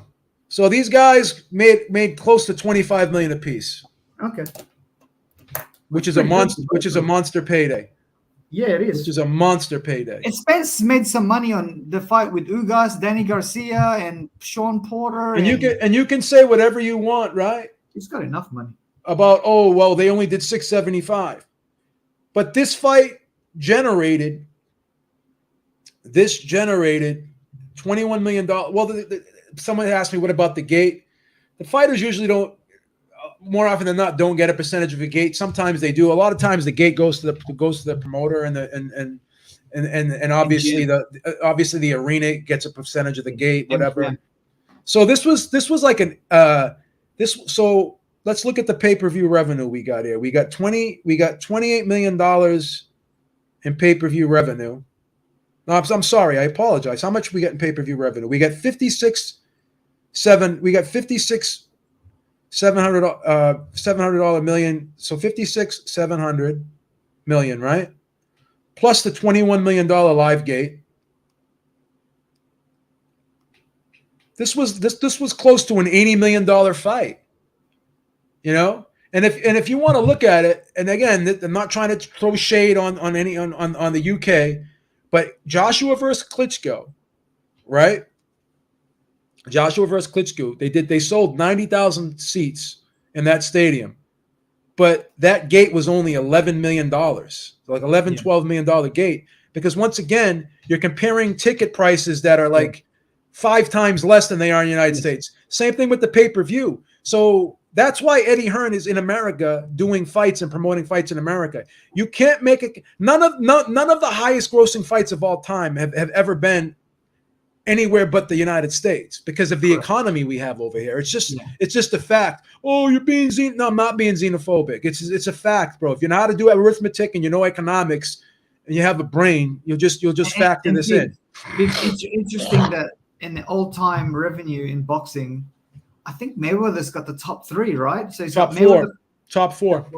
Mayweather, Pacquiao, the MMA guy. I can't remember his name anymore. What's his name again? The MMA dude. Conor McGregor, and then the Canelo fight as well. What was the 4th one? Let's pull him up. The YouTuber. We got Floyd Mayweather versus Manny Pacquiao. Yep. Floyd Mayweather versus Conor McGregor. Yep. Floyd Mayweather versus Canelo Alvarez, Yes. and Floyd Mayweather versus Oscar De La Hoya. Then you got Right. Mike Tyson versus Lennox Lewis. Then you got Gervonta Davis, number 6 on the list, right? Versus Ryan Garcia. Mike Tyson versus Evander Holyfield. Mike Tyson versus Peter McNeely. Then you got another one, Floyd Mayweather, number 9 versus Miguel Cotto, and Mike Tyson versus Roy Jones, right? Man, Floyd, you got to give it to Floyd, man. He's a seller, dude. Here's another pay-per-view too. Here's another interesting statistic. So everyone talks about, oh well, we can't do these fights because of the wrong side of the street. One guy's with one network, one guy's with another network. Well, let's just look at this. Here's another statistic that proves that wrong. The 2 highest grossing fights of all time were co-promotions, right? Mm-hmm. And also, you got Floyd Mayweather versus Manny Pacquiao. That was a co-promotion that had 2 networks involved. Then you had Floyd Mayweather versus Conor McGregor. That was a co-promotion, right? And you had the UFC showing that on their app. That's another co-promotion. Then you got Mike Tyson versus Lennox Lewis, right? Yes. That was another co-promotion with HBO and Showtime. Then you got Gervonta Davis versus Ryan Garcia. That was another co-promotion. DAZN and Showtime, right? Yep. So this whole notion that you can't do co-promotions. 4 of the highest grossing fights of all time have been co-promotions, and the first 2 highest grossing fights of all time have been co-promotions. I remember in the 2000s when Pacquiao was fighting, he was fighting guys from Golden Boy Promotions when he was with Top Rank all the time, because Marquez and Morales were in Golden Boy at the time, and Barrera too. Listen, this is the reality of the situation. And again, this isn't even opinion. And I've talked to Bob Arum's probably the guy who would work with the fucking devil if he had to, if it made money. He doesn't care. He has a history of working with people You're talking about Don King. No, Bob. Yeah, well, Bob. Yeah. Bob Arum will work with anybody. Yeah, he would. Right? And he's shown a history of doing it. He's had his fighter, like Jose Ramirez fought Maurice Hooker on DAZN while he was under contract with Top Rank. Like again, this whole thing about, this fight can't get made, that fight. If the fight, Bob Arum has told me this several times when I've interviewed him, and you've probably heard him say this to me several times when I've interviewed him, right? This isn't even me name dropping. I'm just being honest. This is just fucking facts. He said, if the fight is big enough, we will work with anybody. He did it with Deontay Wilder. He did it with Maurice Hooker. He did it with Manny Pacquiao. Right? He even did it with Manny Pacquiao versus Oscar De La Hoya. He's shown that he did it with fucking Felix Trinidad versus Oscar De La Hoya. He's had a history of working with other promoters. No promoter in the history of the sport has a history of doing co-promotions more so than Bob Arum. So once again, and even Eddie Hearn, to his credit, gets a lot of slack. But he'll work with anybody if the fight is big. So enough with this bullshit. We can't do this. We can't. If the fight is big enough and both fighters want to do it, any fight can get fucking made. It's that simple. Yeah. No, I agree with that. But to be fair, Beebs, I do think that Al Heyman sometimes he prefers it to be in-house fights. Most promoters do, but again, there's going to be certain situations when the fight is just too big, and it has to be a co-promotion. Yeah, yes. And here's another argument that D-Style made to me, and I agree with him 110%. If you think about it, if you have, say for instance, this fight with Spence and Crawford, imagine if you not only had Showtime doing the promotion and helping get that fight out there, but you also had ESPN alongside Showtime, right? Because if you look at the Wilder Fury, when you look at the Wilder Fury fight, you had ESPN and Showtime basically both promoting the fight. Yeah. It helped make the fight bigger, in my opinion. Yeah, so ESPN can't promote that fight because it's on Showtime. It's a rival company. And then if you think about this, though, think about this, Penny, not to cut you off, but that Spence Crawford pay-per-view had to go up against the UFC. That's right? True. And that UFC fight was on pay-per-view, right? So let's throw a scenario out there. Let's say Crawford was still with Top Rank. Top Rank pays Crawford PBC pays fucking Spence, no problem. That's Mhm. number one. And then you also have ESPN going balls to the walls, helping promote that fight. So that's added promotion. That and they do all their promotion, though their shows and and they do their promotions and their adverts and all that. They go over the top with it on ESPN as well, and Showtime does the same. That's number two. ESPN, who has the contract with UFC, they're not going to put that pay-per-view on. Correct. So once again, I would argue this is not fact. This is opinion. I'll say that. If Crawford Spence does not go up against that UFC, I would argue it could have possibly done at least maybe another 100,000 pay-per-view buys. Or even more. Beeps, I'll tell you a story. When I was at that Spence Bud Crawford fight, I saw that at the bar, right?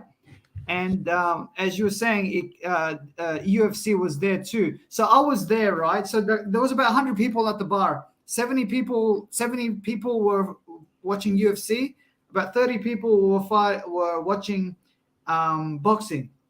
And because of that, on the big screen, it was UFC. The small screen, it was boxing. That tells you I went to the bar because I bought lunch there. I got fish and chips, right? And Tartar I asked sauce? the bartender. Tartar sauce? Do you have tartar sauce with it? Yes, correct. Tartar sauce. Ketchup with the fries? Ketchup with the fries? No ketchup. I just put lemon. But anyway, I told the barman, right, when I was because I wanted some water. I told him, how come the boxing is not on the big screen? And he said that it's because there are more UFC fans than there are boxing fans. And it just hit to me and then I looked back at the 100 people who were like sitting on the chairs and standing up. Yeah, there were more UFC fans there. And I don't know who was on the UFC, but it didn't feel like it was like Conor McGregor or anything. It was just a normal UFC. Yeah, there were situations where that would happen, but there was also other situations. Well, here's the problem though. In the United States, they blacked out the closed circuit because they only allowed the closed circuit to be in Las Vegas, right? They only allowed it to be in Las Vegas. They didn't want to allow other places to show it. So, but the Spence Crawford pay-per-view did more than the UFC pay-per-view though. Did more pay-per-view buys. Okay, how much did it do? What, the UFC? Yeah. Yeah. What number UFC was that? Do you know? I don't follow UFC. I don't even though it was let me look at because Eric texted it to me. I got to go back and look. UFC pay-per-view buys. Let me see what it was.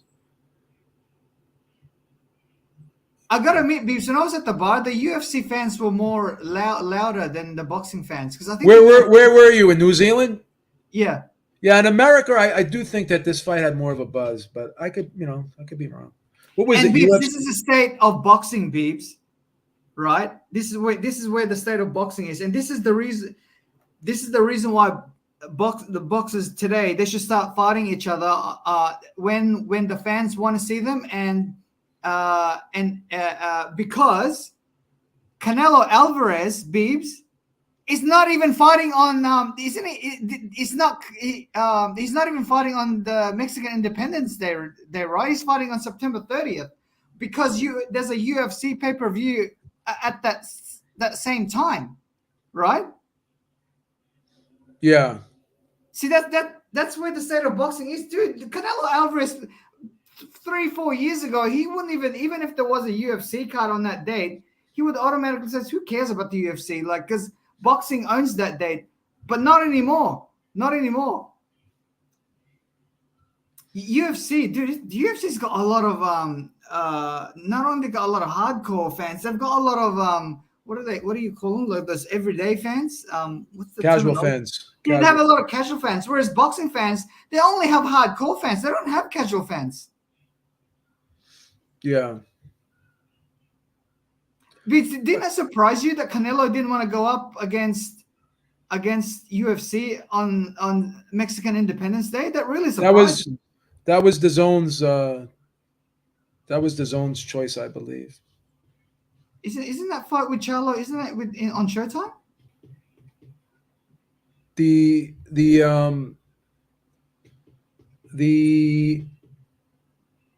Yeah, that's on Showtime. Showtime pay-per-view, yeah. Yeah. Man, who would UFC. have I'm thought, trying to.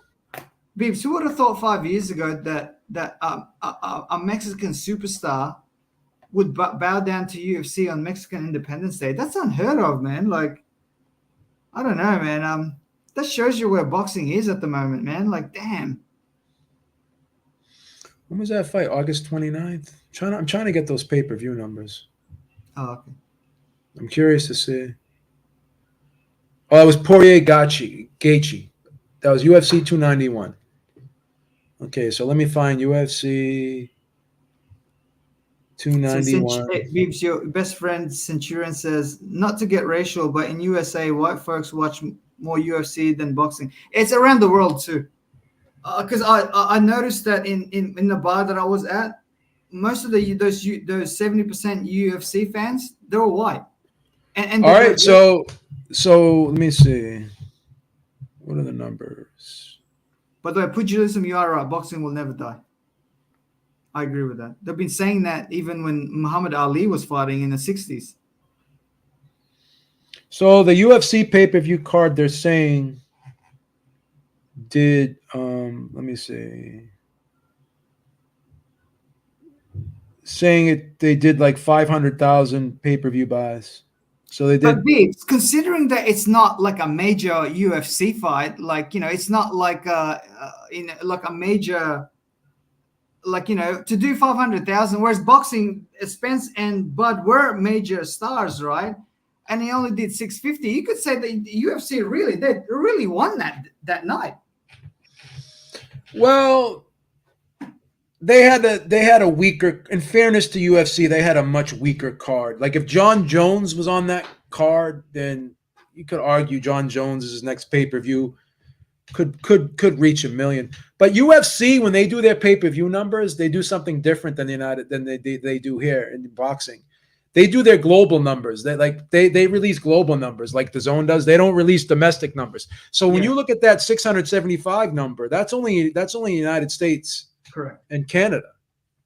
So who Yeah, knows but what that did? globally, I don't like in Britain. I don't think That be Tyson too. Fury fight with that guy that he's fighting the MMA, is that gonna help boxing or is that gonna hurt boxing? You think?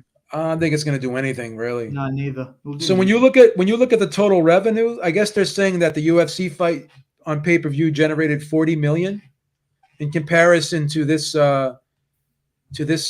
Spence Crawford fight that did like 57 million just about. So boxing just generates more money. Yeah, but Bibbs, you gotta compare like the like that pay-per-view on UFC. It wasn't a major pay-per-view. It's not. No, like, it wasn't. It wasn't. You know That's true. Yeah. Whereas That's the boxing true. was Bud Spence was a major card or event for boxing. So it's not even. It's not a fair comparison. Yeah, it's not. Yeah. I agree. I would agree with that. Sure. Yeah. What did this goofball said? I didn't even read it.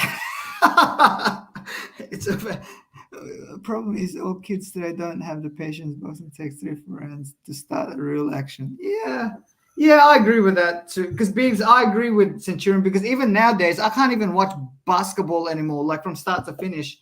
I only watch the highlights, and even the highlights are freaking boring because it's just a 3-point shootout. That's racist, that's racist, Centurion. I don't know, man. What did he say?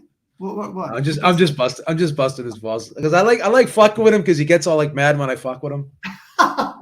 I gotta give you a little advice. If I fuck with you and I know it's bothering you, I'm like a shark in the water. Once I smell blood, I'm gonna keep biting at you. So the more you cry when I bust your balls, the more I'm gonna keep going at you. Hey, Beef, so what you're saying is you reckon what you're thinking is Errol Spence won't win a belt at 154. Like, say he fought Tim Tszyu. Tim Tszyu knocks him out. Tim Tszyu knocks him out? Yep. Okay. I'll go a little bit of. It's not even close. It's not even close. Okay. It'll be another demolition. Yeah, the car accident really bothers me. That's why I picked Bud Crawford to win by TKO in the 10th because I thought Bud would target that eye. I thought Spence's eye did okay. Again, Let this guy go through a strict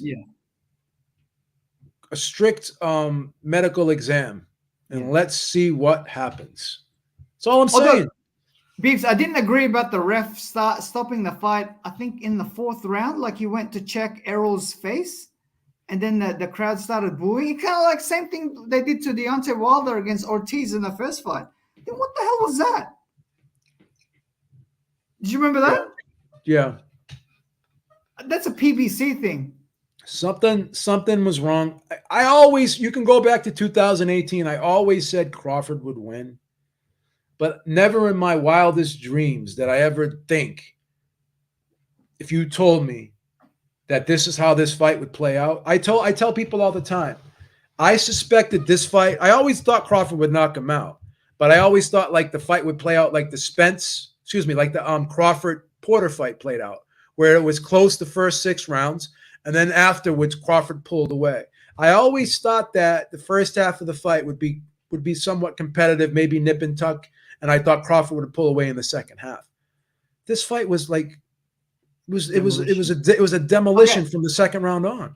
Okay, Beats, which one was a better performance at welterweight? At welterweight, Manny Pacquiao demoralizing De La Hoya, or Bud annihilating Errol Spence? Which one is better? Well, you could argue that Pacquiao's was more impressive because Pacquiao was actually a bigger underdog. He was the underdog. So we can't, and I'll say this, and this is the first time in the history of me ever picking fights and gambling. First time in my whole life, and I've never done it since, that I actually changed my pick with like a week and a half, 2 weeks to go. And I'll tell you why I changed my pick. When I was watching that 24/7, and I looked at De La Hoya, and I seen that he was sparring with Edwin Valero, and his eye was all busted up because Edwin Valero like gave him a black eye. And I heard that they sent Edwin Valero home because he was kicking the shit out of De La Hoya in sparring, right? Yeah, right then and there, I changed my pick to Manny Pacquiao. It's the first time I've ever done that. First time in my life. Beeps, to be honest, I actually thought that De La Hoya was going to win because I thought that De La Hoya was a bigger version of Juan Manuel Marquez, and De La Hoya's left hook is better than Juan Manuel Marquez. And Pacquiao had a really tough time against Marquez in the first fight and the second fight, right? And then De La Hoya did have a tune-up fight against Stevie Forbes, right? And sorry, just to go back, that fight against Steve Forbes, I think it was on Fox from memory. It was on free-to-air TV. No, right? It was on HBO. It was on HBO. It was HBO. Sorry, it was on HBO World Championship Boxing. It wasn't a pay-per-view. It wasn't a pay-per-view, no.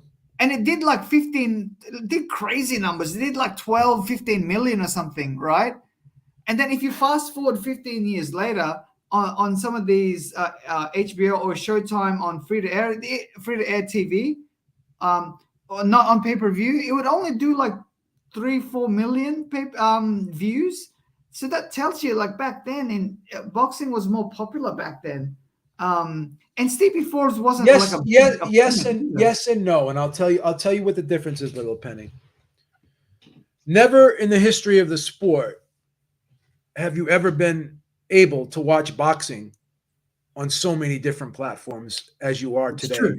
Never in the history of the sport have American fight fans been able to watch more fights than ever before, like we are today. And as much as I criticize the zone, but you also can look at ESPN Plus that helps out with this as well too.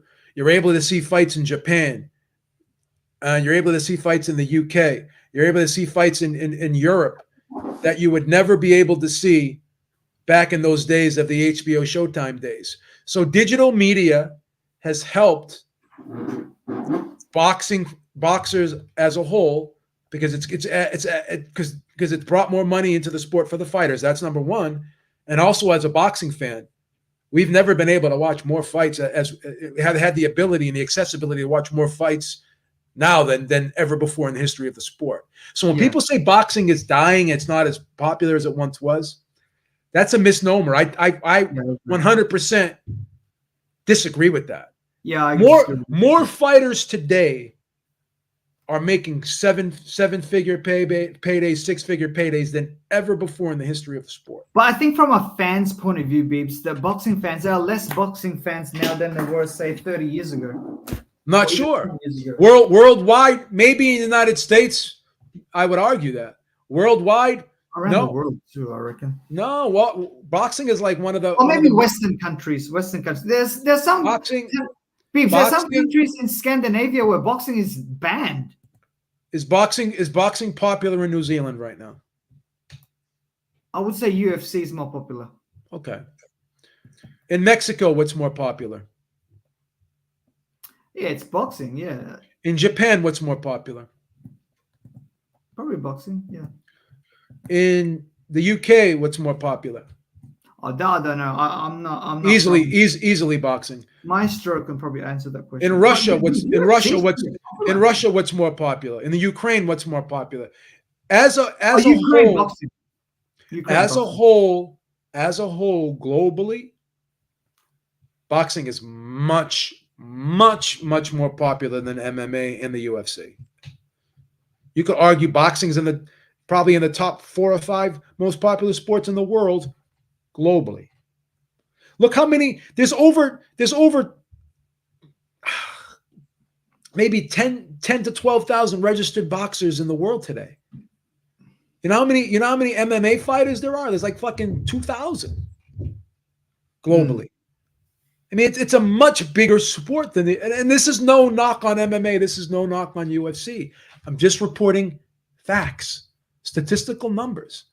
Like there's only like how many fighters does the UFC? Let's Google how many fighters does the UFC have under contract. Let's see that. How many fighters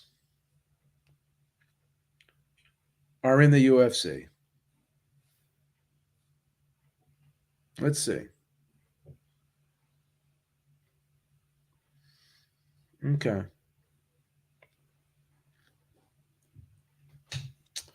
Sorry, let me see. So it says that there's 465 male fighters in the UFC. And granted, they have a monopoly in the sport, right? So let's so in comparison to boxing that has 10,000 boxers, right? Let's say how many MMA fighters are there in the world? How many MMA fighters are there? There are look at this, January 14th, 2022. I was actually wrong. It says there are approximately 20,000 active professional boxers and over 1,000 professional MMA athletes in the world, right? So think about that. There's 20,000 active boxers in the world in comparison to 1,000 MMA fighters in the world. And UFC has almost half of those fucking fighters. So this is why globally the UFC can't even compete with boxing. There's look at how much money boxing generates in comparison to MMA. It's not even close. 20,000. There's 20,000 registered boxers globally. Yeah. But again, this guy always has to come up with a country like globally yes, but boxing because it's easy to become a boxer. But in USA, Brazil, also I don't know. Like, really how do you know it's easier to become a boxer than it is an MMA? Like how do you know that? You're just assuming. Like you don't know what it takes to become an MMA fighter. Hey, you don't know. Beebs, sorry, just going back to the Spence Crawford fight. I was watching the All Access, and I was surprised there was only 2 episodes. Usually, in a big fight, it was 3. There was 3, wasn't there?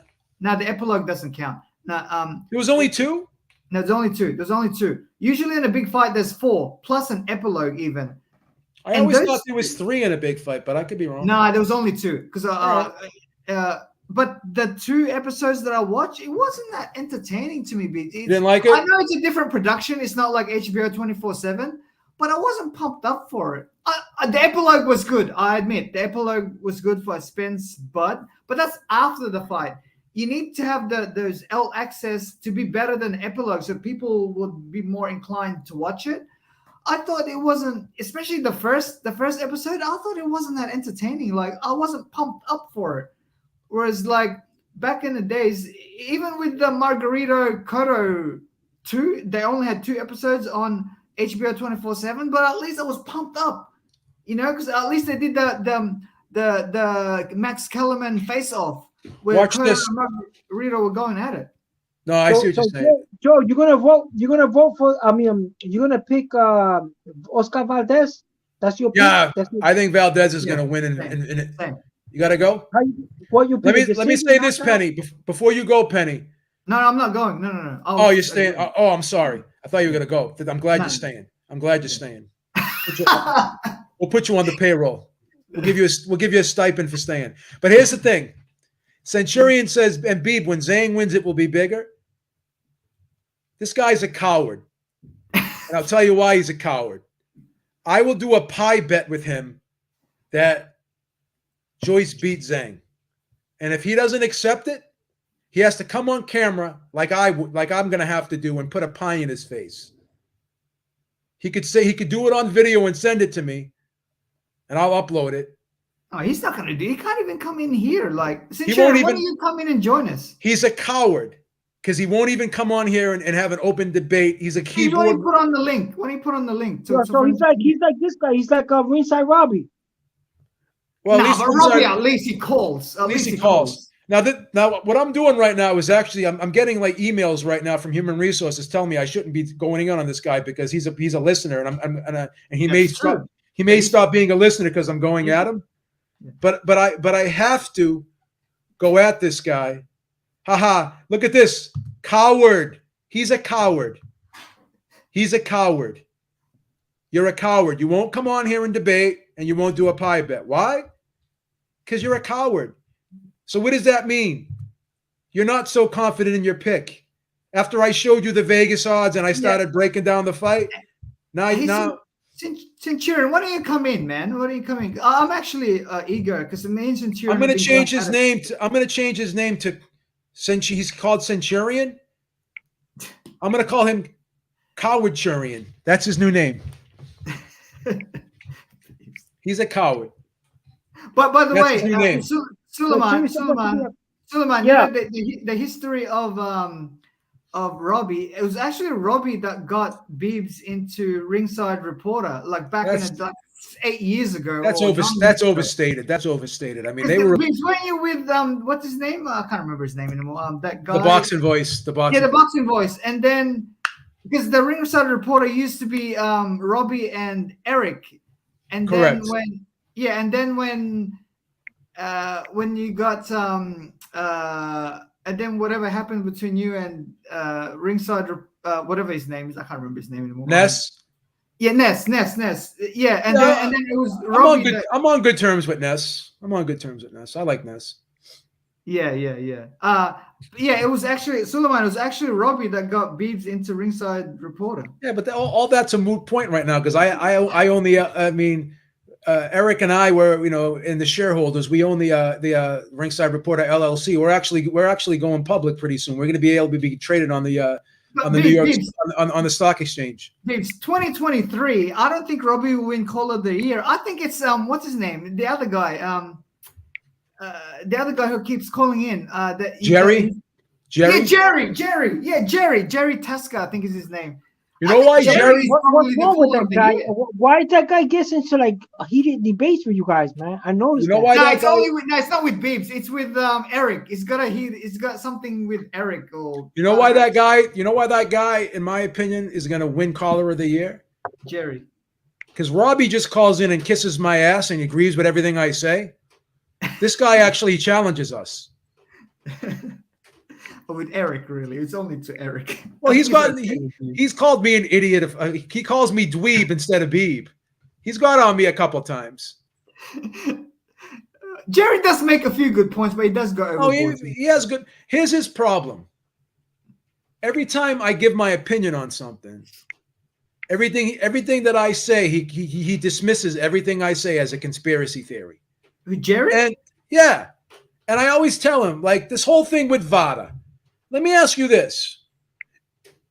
Is it a coincidence that all the other testing organizations adhere to the WADA protocol, except for VADA. That's number one. Number two, why is it when someone goes through a drug testing process, he'll pass all the other tests, but all of a sudden he automatically fails the VADA test? And it's always within 1 or 2 weeks within the fight. And why is it that nobody else uses VADA except for boxing? Like the Olympics use USADA. The Pan American Games use USADA. And the one time boxing did use VADA, they tested somebody and it ended up being a tainted sample, right? And they're the least funded out of any testing organization, right? So is it fair to maybe take a second look at VADA and say, well, what's going on with VADA? Right? Why do they not? They have like a zero tolerance policy for every single substance, whereas WADA doesn't. They allow you to take stimulants during training, right? Whereas when you take them during training, you could have a bad night. You know, you're coming off a night where you don't sleep. You take some stimulants, whatever, just to get you through a training camp. As long as you're not taking it the day of the fight, you're not really getting the benefit. Because if you're depending on that stimulant to get you through training camps, and then all of a sudden come fight time, you build up a dependency to that stimulant, you can't use it anymore, it's of no benefit to you. So again, like to me, it seems like they're setting up their protocol to go out of their way just so they can catch more people, so they can say, look how much better we are than everyone else because we catch more people. And in turn, it makes them look better and they get more credibility and they get more funding or whatever. But they're being lenient too. I heard that they're being lenient, like with Tyson Fury. Tyson Fury was going to sue them, right? And no. Tyson Fury is going to sue UCAD, not VADA. Oh, it was UCAD. Yeah, he was going to sue UCAD, and before you know it, they cleared him. He got cleared. Once he talked about lawsuit, he went into retirement. And then you also have a guy like Victor Conti as your spokesman. So how credible is VADA? Again, I'm just asking questions. Well, wasn't he involved in that Shane Mosley? Yeah, he was involved in the whole Balco scandal. He was, and here's the thing, bro. Marion Jones as well, right? All these guys. You know what I heard, too, Habib? You know what I heard? You know the guy that knocked out in the exhibition, Evander Holyfield? He's like an exhibition fighter. Yeah, Vitor Belfort, yes. Yeah, they say that guy, he goes to these places and he goes to these places to get these treatments. And it's like he's a TRT guy. He's a TRT guy. So he passes the tests. He passes VADA and UCAD and all that. Well, they don't do VADA for these exhibitions, bro. Oh, because that guy he's juiced. He looks like he's juiced up to the gills. But I heard I think he is. Yeah. You know, so that means that was an he doesn't even get tested because he's an exhibition. Probably not. Yeah. But and then you got Victor Conti, who's on Twitter being like the PED police. Why do you think he's doing that? Because he's trying to get people, don't use PEDs, everybody. Buy my snack supplements, right? And some of these substances, like let's take a look at it, Little Penny. Right? Fertility drugs, heart medication, blood pressure medication, nasal sprays. Is this the drug of choice of an athlete? Honestly, is Lance Armstrong trying to win the Tour de France taking these types of fucking drugs? Like Conor Benn got busted for a fertility drug. Oh, well, he was just trying to cover up the other side. Okay, let's use that logic. You're going to take one illegal drug to cover up another illegal drug? I mean, come on, bro. And why would you take substances 1 week out, 2 week out of a fight, knowing you're being tested? Again, I'm questioning the collection process. Are some of these collections somewhat tainted? He lost a lot of money. If he would, he's the one guy when he got popped, he was a highly ranked fighter, bro. I believe Conor Benn. I think Conor Benn's innocent. And guess what? I'm also suspecting Dillian White's innocent. Am I going to get mad at Dillian White? Oh, well, he failed 3 tests. Okay, look at the shit he tested positive for. He he took Jack 3D, which was like a fucking pre-workout that any one of us could go to fucking GNC and buy right now.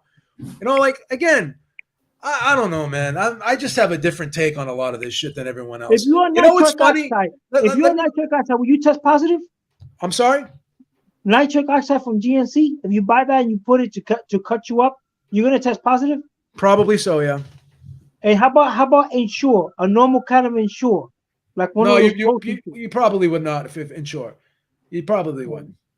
Hey, but Beeps, you know, from 2010 to 2015, that was when like drug testing was at its highest, like with Pacquiao, Mayweather, and Cotto, and Nonito Donaire was actually on that 24/7, 365 testing, right?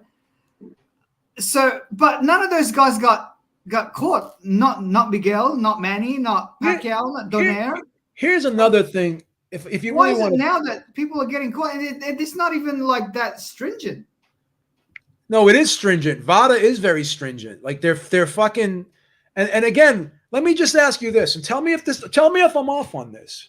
If everyone else is using the WADA protocol, and VADA is using their own protocol with zero tolerance, regardless of when you're taking it, and WADA allows for you to have certain amount of substance, like certain amount of substance, a certain level of certain substances in your body. Why does VADA have their own protocol where it's zero tolerance? What does that tell you? It means they're trying to go out of their way to catch as many people as possible so they can say our testing is better than everyone else's.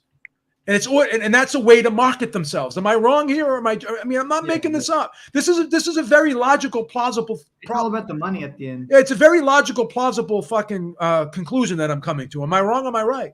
Yeah, you're right, you know man. what I'm saying? You see what I'm saying? Who pays for the testing? Who pays for the testing? The sanctioning body? Well, once again, the sanctioning body pays. But once again, let me ask you this: they're the cheapest out of all the testing organizations. Like USADA, right, is double the cost of them. So, in what world is something that's cheaper better than something that's twice the cost? Usually, something that's more expensive is of higher quality. So, am I just supposed to assume that the cheapest testing organization out there, that they're the best? They're using the best employees. They're using the best collection processing. They're the best at what they do, but meanwhile they're the cheapest. And meanwhile, only one organization, which is the WBC, uses them, and nobody else does. And you got USADA, who's used by the Olympics, and they're used by the Pan American Games, and they're used by the UFC, right? And no one's testing positive over in the UFC. But now all of a sudden, people are testing positive in boxing 1 week before the fight, and these fights are getting canceled 5 days out, 1 week out, right? And these guys are testing positive, adverse findings, trace amounts for fertility drugs, for fucking phentermine, fucking a low-level fucking stimulant that doctors prescribe to middle-aged women trying to lose weight. Nasal sprays, what I'm saying is that blood pressure medication. Okay, why are they medicine. looking for these particular drugs? Like, aren't they just looking for roids? No, maybe they got all these fucking banned substances. It's bullshit, bro. It's bullshit. And then I'm getting this. I got in this argument with Victor Conte about, and I told everybody, phentermine is a very mild stimulant, but it's a very strong appetite suppressant. So Oscar Valdez, it could very well have been in something that he, like some type of tea that he drank. It could have been in there in trace amounts. It's very plausible that Oscar Valdez was telling the truth. But again, that is not the drug of choice you would take to get a performance edge. I predicted that it's actually worse for a boxer to take something like that, because you're already cutting weight, you're depleting your body. And then you're taking an appetite suppressant on top of that, which makes you not want to eat, which further impedes you, replenishing the nutrients, minerals, and vitamins in your body. If you don't want to eat, and you're already taking an appetite suppressant on top of hard training, and on top of restricting calories, on top of trying to lose weight, and you're taking that drug, it could actually make you perform worse if you don't want to eat to try to why is it replenish. on the illegal substance list? Well, because That's the case. because they decided that it's a stimulant. But once again, under the WADA protocol, if he was taking that out of competition, they would have allowed that. Only VADA says it's wrong. Mhm. So that's what I'm trying to say. So according to WADA, if you don't take it, you have up until 11:59 p.m. the day before the competition to take stimulants. After that, if you take a stimulant, then it's illegal. You'll come up positive on the test. They don't allow it, but VADA does not. So all I'm trying to tell you is, I said he'll probably, after knowing that this was in his system, I predicted he'll perform worse as a result of it, because not wanting to eat is not a good thing after hard training, because you're not wanting to you're not eating, and eating helps you replenish the vitamins, the nutrients, helps you repair your body. So that sometimes these stimulants overwork your adrenal glands. That's number one, which fatigue you even more. And if you're taking an appetite suppressant and you're not eating after hard training, then that's not a good thing either. So I predicted that he would probably perform worse, and I was right. He didn't look good in that Consacao fight. So that phentermine did not give him a performance boost. It actually made him fight worse, arguably, in my opinion. Beeps, what about the Canelo one when he failed that drug test? Was that VADA or USADA? That was VADA too. Oh, it's VADA. Okay. And again, he got cleared because he took the hair follicle test, and he got receipts where he ate. And all the Mexican soccer players, they tested positive. Like there was. But Beeps, well, why won't Conor Ben take the hair follicle test? Yeah, that I don't know. But the medical profession, the medical experts, and the experts, scientists, supposedly, they investigated the whole thing, and they said that it looked like they determined that based on the amounts in his system, that it could have, that they've come to the conclusion that it could have been Conor Ben. Why didn't he release his findings? Well, he wanted again, to keep a secret. So what's again, up with that? again, there was a legal thing going on with the British Border He's Control. tripping for his Continental belt, Habib. Is he still ranked for the WBA Continental? I haven't really checked Conor Ben's rankings. I don't know what's going on, but he's been inactive for a little while. He's been active for a while now, so he could have been taken out of all the rankings due to inactivity. Yeah. So Conor Ben was cleared. They're suspecting, and they're saying, and they're coming to the conclusion that it could have been tainted supplements. So this is another a tainted sample. So this is another tainted sample thing from VADA. So again, how reliable are they in their collection process? How good are they at the collection process? Yeah, I question it. Hey, Beeps, just to change the subject a Go little ahead. bit. Say Jamel Charlo doesn't come back to 154, which I don't think he will. But go ahead. Which he says he will, because he's posted. I think he's full of shit. But go ahead. Yeah, same. So say for example, Bud Crawford fights Zhu. And then Castaño, and then Mendoza, and say he beats all three of them, right? And say he becomes undisputed also at 154. So he's undisputed at 140, 147, 134. Well, where would you rank him if he did that in the all-time pound for pound list?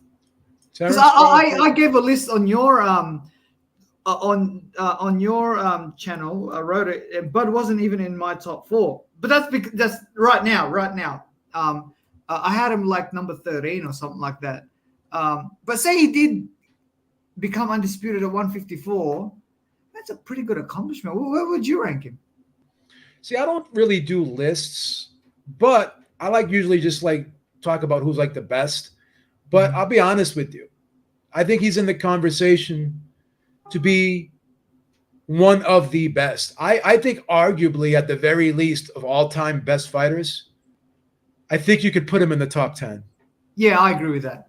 I agree. If I think you could at least put him in the top 10. Yeah, I can't put him here in right now because because they were undisputed at 140. There was really no one there. I do think that his lineal reign at 135 was really good because he did beat Gamboa, and I think Gamboa was undefeated at that time. Yeah. 147 is a little weak because he beat Errol Spence, but that was like the worst version of Errol Spence, and the other fighters that he fought. But it's not his fault. It's not his fault. He beat Sean Porter. Yeah, I know. But that's why. But if he becomes undisputed also at 154, then then I would put. You know what's also impressive? He's knocked out every single opponent he's fought at welterweight. That's crazy. Yeah. Yes. Even when he wasn't getting those fights, and his resume wasn't the greatest due to no fault of his own. Yeah. I still said, based on just watching him fight in the eye test, I always said, in my opinion, I always thought he was the most talented boxer in the world. But Beebs, when you say it's not to his fault, there was a point where he was a free agent at Top Rank, and he chose to resign with Top Rank. And at that time, everyone was saying, "Oh, that's because Bud was getting guaranteed $2 to $3 million." Well, here's the thing: he did, in my opinion, and this is just my opinion. You could argue at that time, Bud was the highest paid welterweight in the world because of his guarantees. That's number one. So of course he wants to secure those paydays to take care of his family. That's number one. But number two, I do think he did believe. Because Bob did say that we can get this fight done. Like I do think he did believe that they could have done a Bob has it. Here's the thing: if Bob tells you he can get a fight done with another promotional company, and he tries to sell you on that, he's got a history to back it up.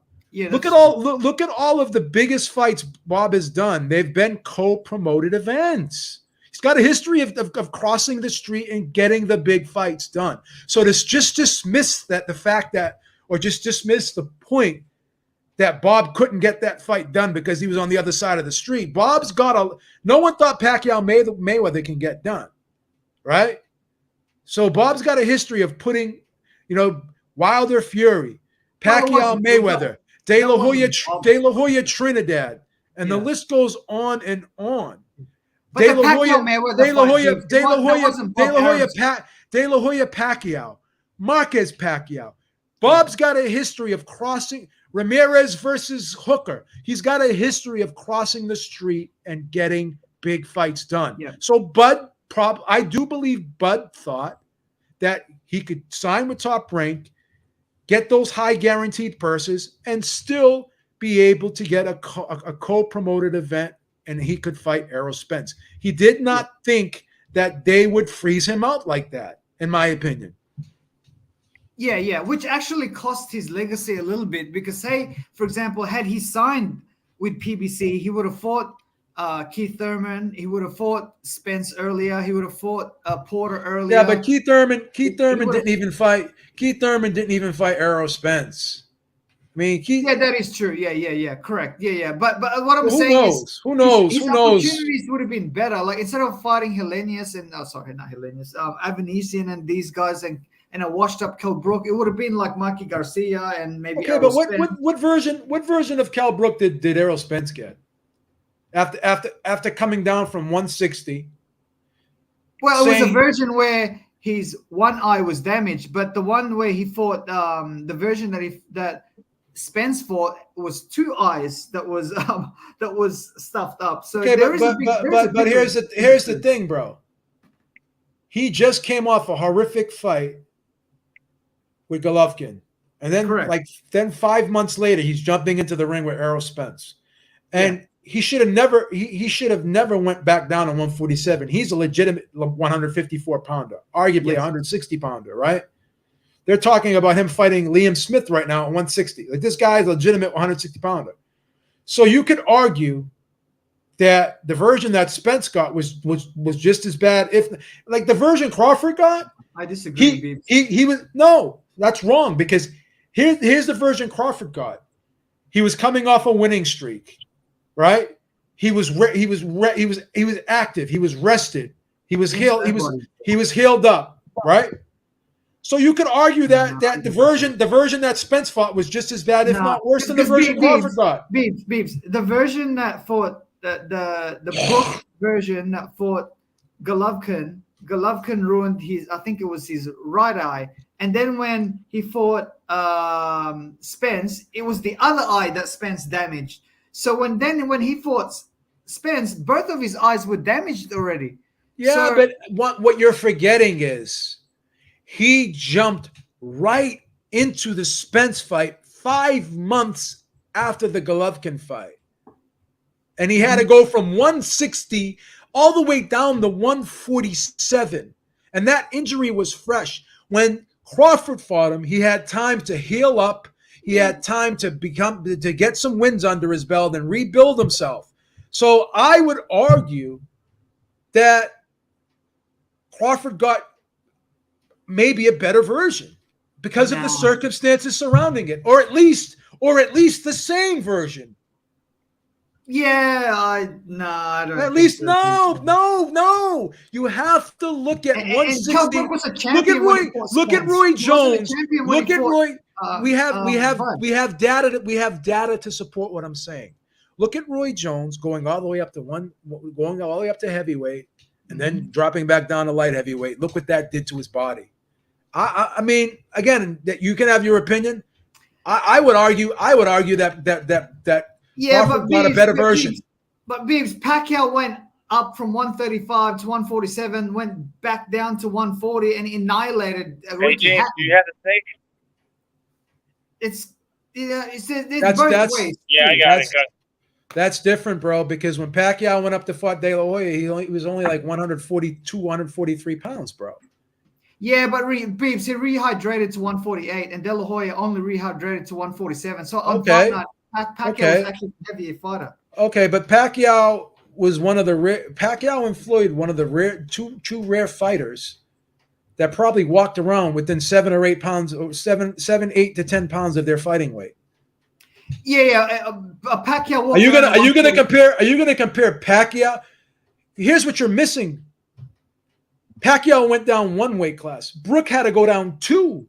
That's true. He had to go down 2, and Pacquiao arguably was never a true 147 pounder. No, he could have probably fought at 140 his whole career. Or 135 if you really tried. I mean, so I don't think that's a fair comparison in my opinion. But Beans, just going back to that debate, I do think that if Crawford becomes undisputed at 154, I do think it's one of the greatest. The other one too, Beans, say for example, Inoue beats Tapales, so he becomes undisputed at 122. And at 126, there's a lot of hitters there, man. There's Lara, Warrington, Conlon, Navarrete can even come down to 126.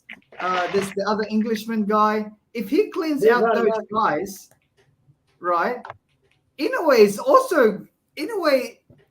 also has a chance to, he's in that category. He's in that conversation too, right? Am I wrong?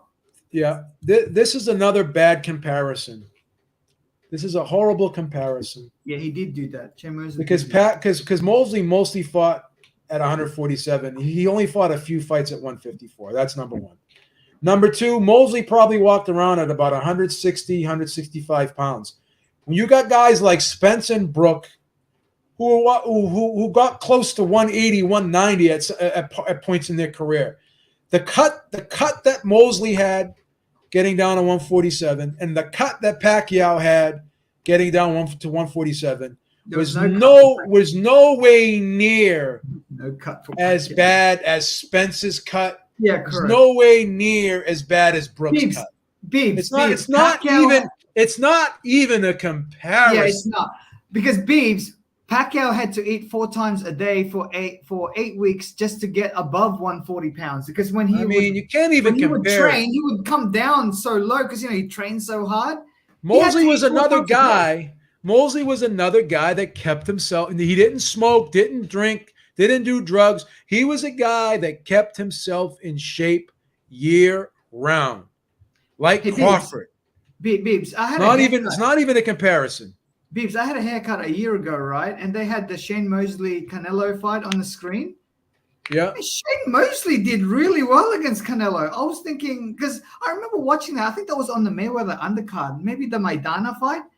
It didn't really struck me as a really good fight. But then when I watched it again, like, man, Shane Mosley, he wasn't running away like, when he was fighting Pacquiao. He wasn't running away. He was right up there with Canelo. I was like, man, this is a pretty good performance by Shane Mosley. When I watched Canelo versus Miguel Cotto, and I get a lot of heat for this, I do think Canelo won the fight. He did. But I did have it close. I had it 115 and 113 for Canelo. I thought that was another look. I'm a big Canelo fan. In fact, I went to America just to watch. Well, it really was to watch Mayweather, but Canelo was his opponent. But that was another fight where I thought Canelo. He's the bigger man. He's the stronger man. He's the younger man, the fresher man. He should have bulldozed Miguel Cotto. Same with Mayweather. I know that Mayweather fight was at 152 pounds and it was weight drained. But because you're the bigger guy, you're the younger guy, dude, go out there and friggin' empty the tank. He didn't do that against Miguel Cotto. Same with Floyd. I was more surprised with the Miguel Cotto fight because, Miguel Cotto is not as good as Floyd. I thought Cotto would knock out Miguel Cotto, and that was at 156, 157 catch weight. I can't remember, which actually is in favor of Canelo because he was fighting at 154 at the time, and his body was getting bigger. Right? I was very surprised that Canelo didn't KO Cotto. Yeah. Because at that time I thought he was going to KO him. But Beebs, just going back to which Shane Mosley had 60 fights in his career. Okay? And five of them were at junior middleweight, right? So Mosley beat De La Hoya at 147 and 154 in De La Hoya's prime. So 80% of Shane Mosley's career, 83% of Shane Mosley's career was fought at 147 or less. So again, his last fight of his career, those last two fights of his career, he fought at 140. Like, it's a horrible comparison, bro. Like, Shane Mosley never had weight problems. Shane Mosley never lost a fight because of conditioning. No. He stayed in the gym year round. He still looks like he's in fighting shape. You can't compare. When you look at Spence and Brook, when they're not signed to fight, you could clearly see they're upwards of 175 to 180. It's a horrible comparison. Horrible. Well, Bud Crawford does stay in the gym quite a bit. He doesn't struggle. Crawford's the same thing. Like, you can't compare these guys to Mosley or Crawford. Yeah. But just going back to Shane Mosley, had he not been involved in that drug thing, I think his legacy would have been a little bit better because sometimes people bring that up. Mosley did have a very decorated career. He was a very good B-side to a great pay-per-view. For example, De La Hoya Mosley 1. I think that did over 1 million pay-per-view buys, right? Did like 1.5, I thought. Oh, no. What was it? I'm sorry. What fight did you say? De La Hoya Mosley 1. I'm sorry. I was thinking of Mosley versus Mayweather. Mosley versus Mayweather. Yeah, that did 1 point. That did huge numbers. Yeah, Pacquiao Mosley on Showtime did also very. I think they did 1.4 million. He's a very good B-side. I reckon he's even better than Miguel Cotto in terms of the B-side because the Pacquiao Cotto only did 1.3, whereas Pacquiao Mosley did 1.4. And even the Mosley Mayweather did better than Mayweather Cotto. So he's a very good B-side fighter. Is Mosley in the Hall of Fame? He should. But I think the drug thing, it's kind of like with what's his name with that baseball player. What's his name? Maguire and the other guy, the Dominican Republic guy. What's his name? Yeah. Sosa.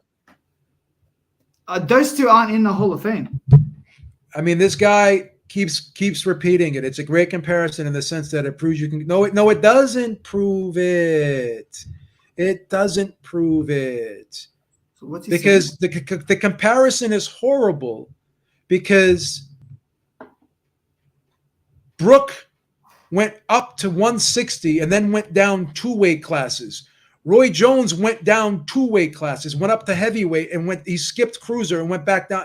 It's not a good comparison. You keep repeating it over and over again. It's the worst comparison that I've ever heard in my life. One of the worst comparisons I've ever heard in my 54 years on this planet. It's a really bad comparison. Hey, You can't compare a guy who went up a few times and fought the majority of his career at 147. You can't. It's a horrible comparison because one guy in Shane Mosley stays in shape year round and doesn't have to lose 30 pounds to make 147, where Brook and Spence do. It's not a good comparison. You gotta just let go of it. Beebs. You can keep repeating it over and over again. It's probably one of the worst comments you've ever made in your history of being in this chat. It's not even close. Beebs, that year. Not even close. Beebs, that year that Brook fought Golovkin, Amir Khan also fought Canelo in that same year. Say, for example, Amir, who's the ace, who always been the A side to that Brook fight, say he agreed to that and they fought in London at Wembley Stadium, so they would get, I don't know, 90, 100,000 people there.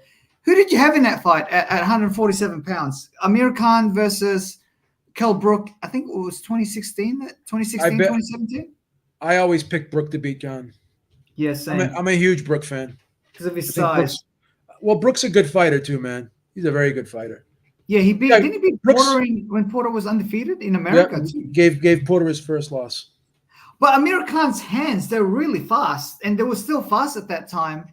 But I do think Kell Brook would have beaten them. I think had they fought earlier, before Kell Brook was a champion, when maybe Amir Khan was a champion at 140, especially when Amir Khan was with Freddie Roach, man, his confidence was sky high at that time. He may have beaten Kell Brook at 147. Yeah.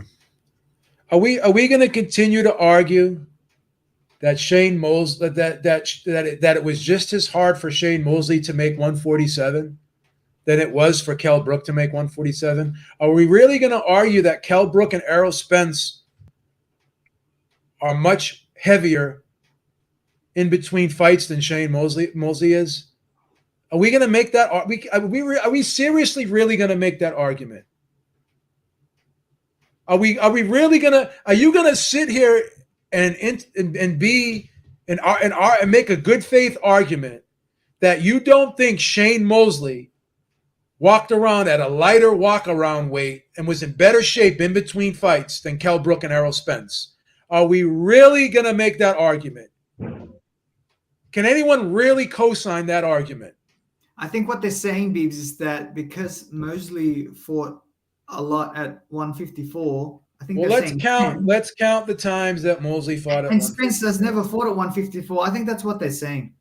Doesn't matter. Spence should have moved up from one. I agree. Spence turned pro at 154.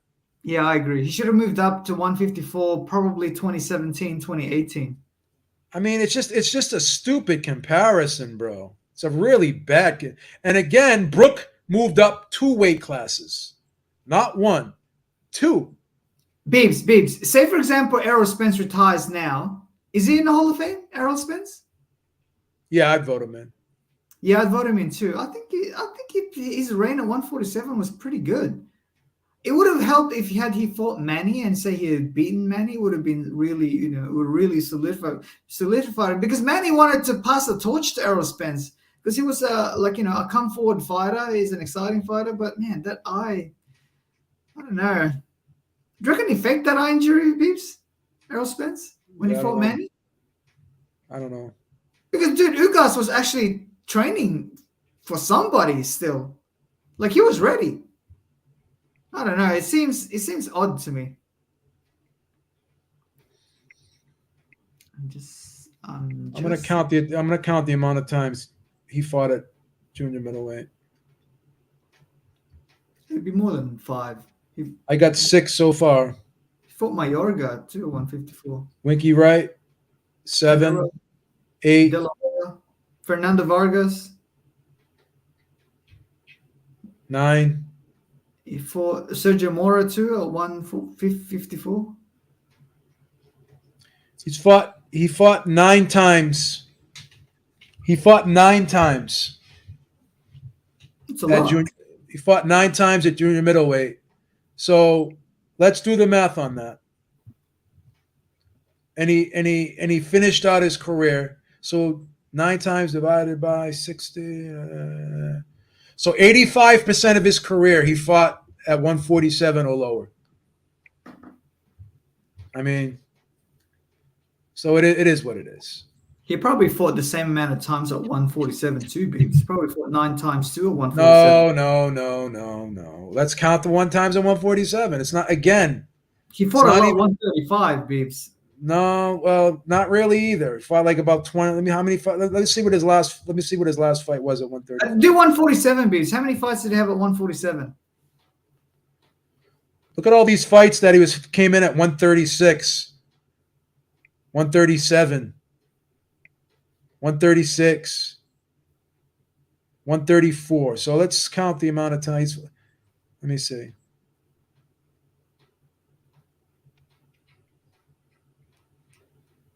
Let's count the times he fought at 147. The last fight he fought at 135 was in 1997. And a lot of these times he was above the okay. Actually, I'm sorry. It was 1997. No, 1998. Wow, okay. John Molina, 135. Wilfredo, 1998. 1999. Jesse James Leija. When did he move up to 147? Moved up to 147 in 1999. So let's count. 1, 2, 3, 4, 5, 6, 7, 8,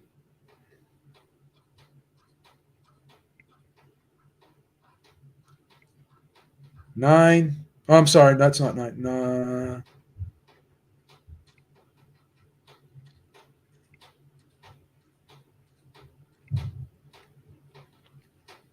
Let me count these. I fucked up right there. I just clicked out of it by mistake. Shane Mosley.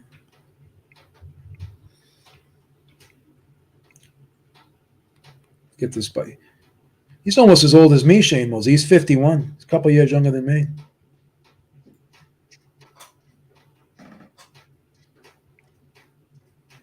All right. I think his best win was when he beat Philip Holiday in performance-wise. 10. Holiday threw a lot of Margarita, punches. I reckon. Margarita, that was a good one. I mean, that was a big win at 147, but I'm talking about like at 135 when he got the belt was that guy Philip Oh, Holiday. 135. He was a beast at 135. Punches, man. 12. The South African was no joke. He used to throw a lot of punches. 13. Man. 14. 15. Yeah, the active career that Shane Mosley. Is he a Hall of Fame already? Because 16. he's retired. He should, but I think the drug testing, Suleiman, makes it like tainted. Like He fought like 16, 17 times at welterweight. Well, hey, Habib, you think that's gonna affect him in the Hall of Fame to go to the Hall of Fame? That because they accuse him of the drug testing? Well, that's what Little Penny asked. Is Shane Mosley in the Hall of Fame? yeah, I don't know, but he should. Let me see if he's in the Hall of Fame. I think he is. Mosley was inducted into the International Boxing Hall of Fame in 2020. I couldn't remember if he was in. Yeah, he's in. Yeah, he's in. Oh, he's already No, in. he's in. One of your subscribers said, "What about Triple G? Is he in Hall of Fame?" He's not Yes. retired yet. No. Say if he retired now, is he in the Hall of Fame? I reckon he is. Because to me, he beat Canelo in their first fight. It was the best middleweight for a couple of years there. The thing about I think- Triple G is that he's at 160 and people kept saying the same shit. Oh, why he don't move up to 168? Why he don't move up to 168? Why he don't move up? Everybody was saying the same shit. Oh, he got to move up to 168. Like every little excuse they could find so he could move up. He stayed at 160 until the last fight with Canelo. Shane Mosley fought the majority of his career at lightweight, and then he fought 17 times at welterweight, and he fought 9 times at junior middleweight. So, And he got inducted. So Triple G only stayed at 160. You think for sure that's a plus, right? He's gonna get inducted. Right? once again, the argument is Shane Mosley was one of the rare special fighters, like Manny Pacquiao, like Floyd Mayweather, like himself, which you don't have in today's boxing. And Terrence Crawford's another rare one, where the guy is walking around at about 160 to 165 pounds in between fights, as opposed to these guys like you got a guy like Jared Hurd, you got a guy like Errol Spence, you got a guy like Boots Ennis, like you got a guy like the Charlos. These guys are not like it's different today, where you have guys who walk around at heavier weights, and they have all these sports and conditioning coaches and these nutritionists that tell them that we can get you down, don't worry. So it's just a different. You can't compare Shane Mosley to Errol Spence and Kell Brook, when Shane Mosley is an outlier, okay, in today's boxing. People can't do what Shane Mosley did because Shane Mosley was in condition 365 days a year. Errol Spence and Kell Brook are not. And Kell Brook went up 2 weight classes. Shane Mosley did not. Shane Mosley never really fought at middleweight. Hey, Beeb, Centurion's asking here about Nonito Donaire. I think Nonito should retire, man. I don't think he should. Yeah, I think he should 100% retire. I don't think he should chase the 115 belt because I know he really wants that. He just wants to win one belt at 115 just to say that he's a 5-time division champ. I don't know if it's worth it, man. Like, he didn't look good in that fight, in that undercard. Like, he looked slow. Like, he looked like when Pacquiao fought Ugas. Maybe it's time, man. Don't you think, Beebs? Like, and it's at the lower weight class too, where people throw a lot of punches. I don't know, man. Hey, Shane Mosley probably doesn't even weigh 170 now. So this is a ridiculous comment. Oh, I know. He would go 170 now. This is a ridiculous comment. Like, Shane Mosley doesn't even probably weigh 170 now. Shijimura, no, he didn't rehydrate at 1. That fight was at 154. No way he would rehydrate to 170. Mostly Max will rehydrate 160, 161. Max, not even that, I reckon. Okay, Joe, that fight with Jermel Charlo and Canelo, right? He's bigger. You just testify to that, say that he walks around in a bigger weight, even a bigger weight than than normal for 154-pound champion. So you think this man, Jermel, you think Jermel, and he put a lot of muscle now.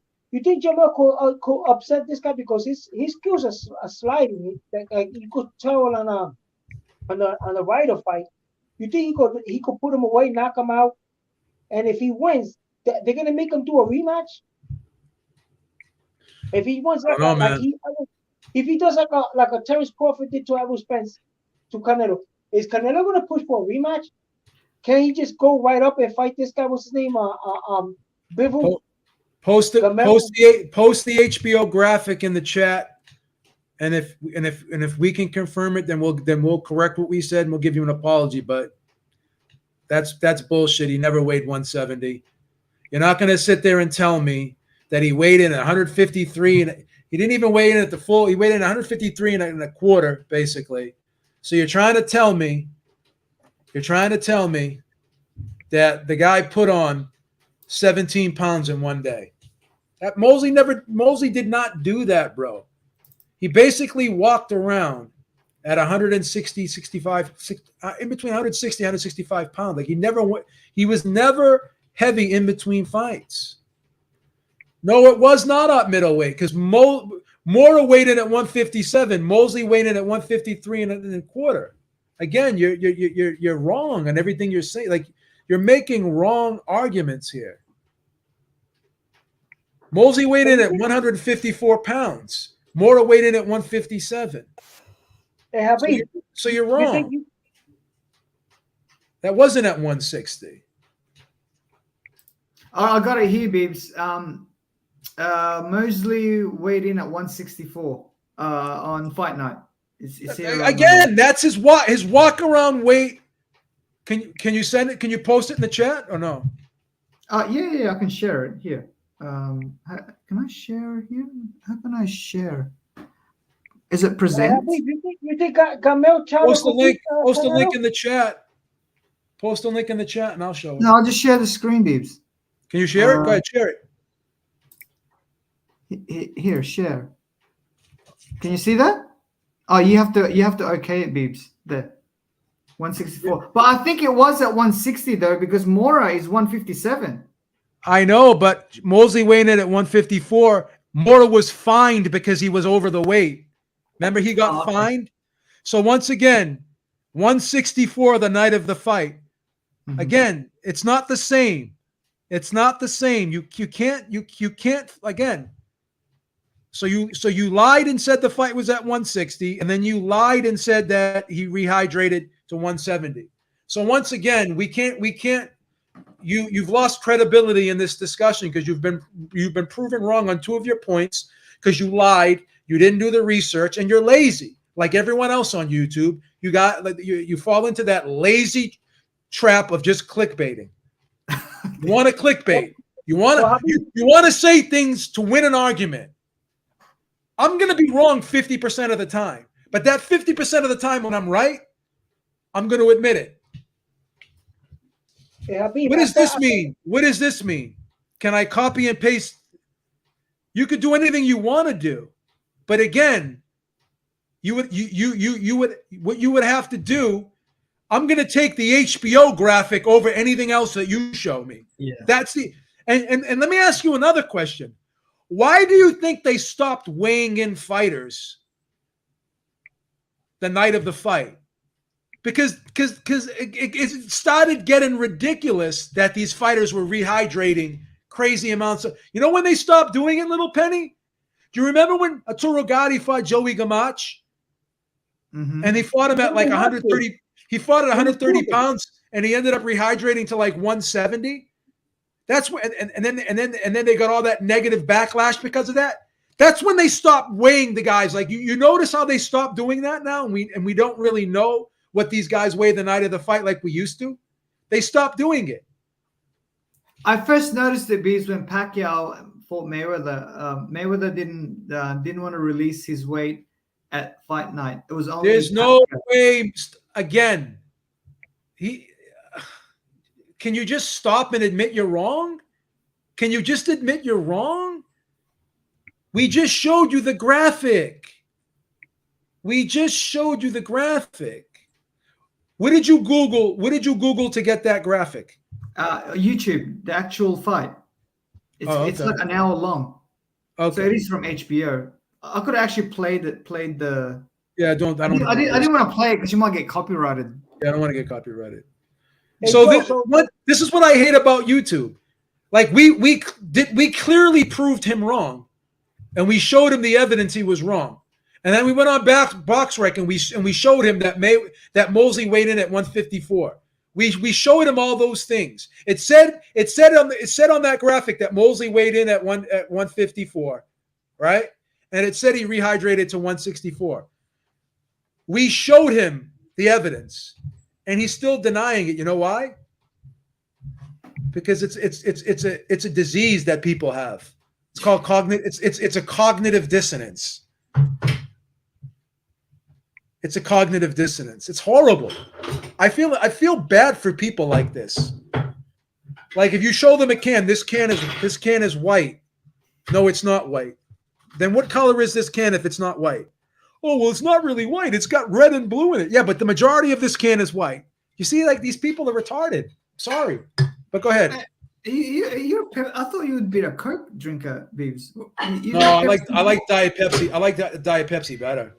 Oh, okay. I do like Pepsi. I'm more of a Coke guy. I used to work at McDonald's. They only had Coke. The Pepsi was with the other restaurant, Burger King. Well, I think you guys call it differently in your. Coke Zero. Hey, Joe, they have. so you think Mel Charlo could upset Canelo? Nah, I think Canelo will win. Zero chance.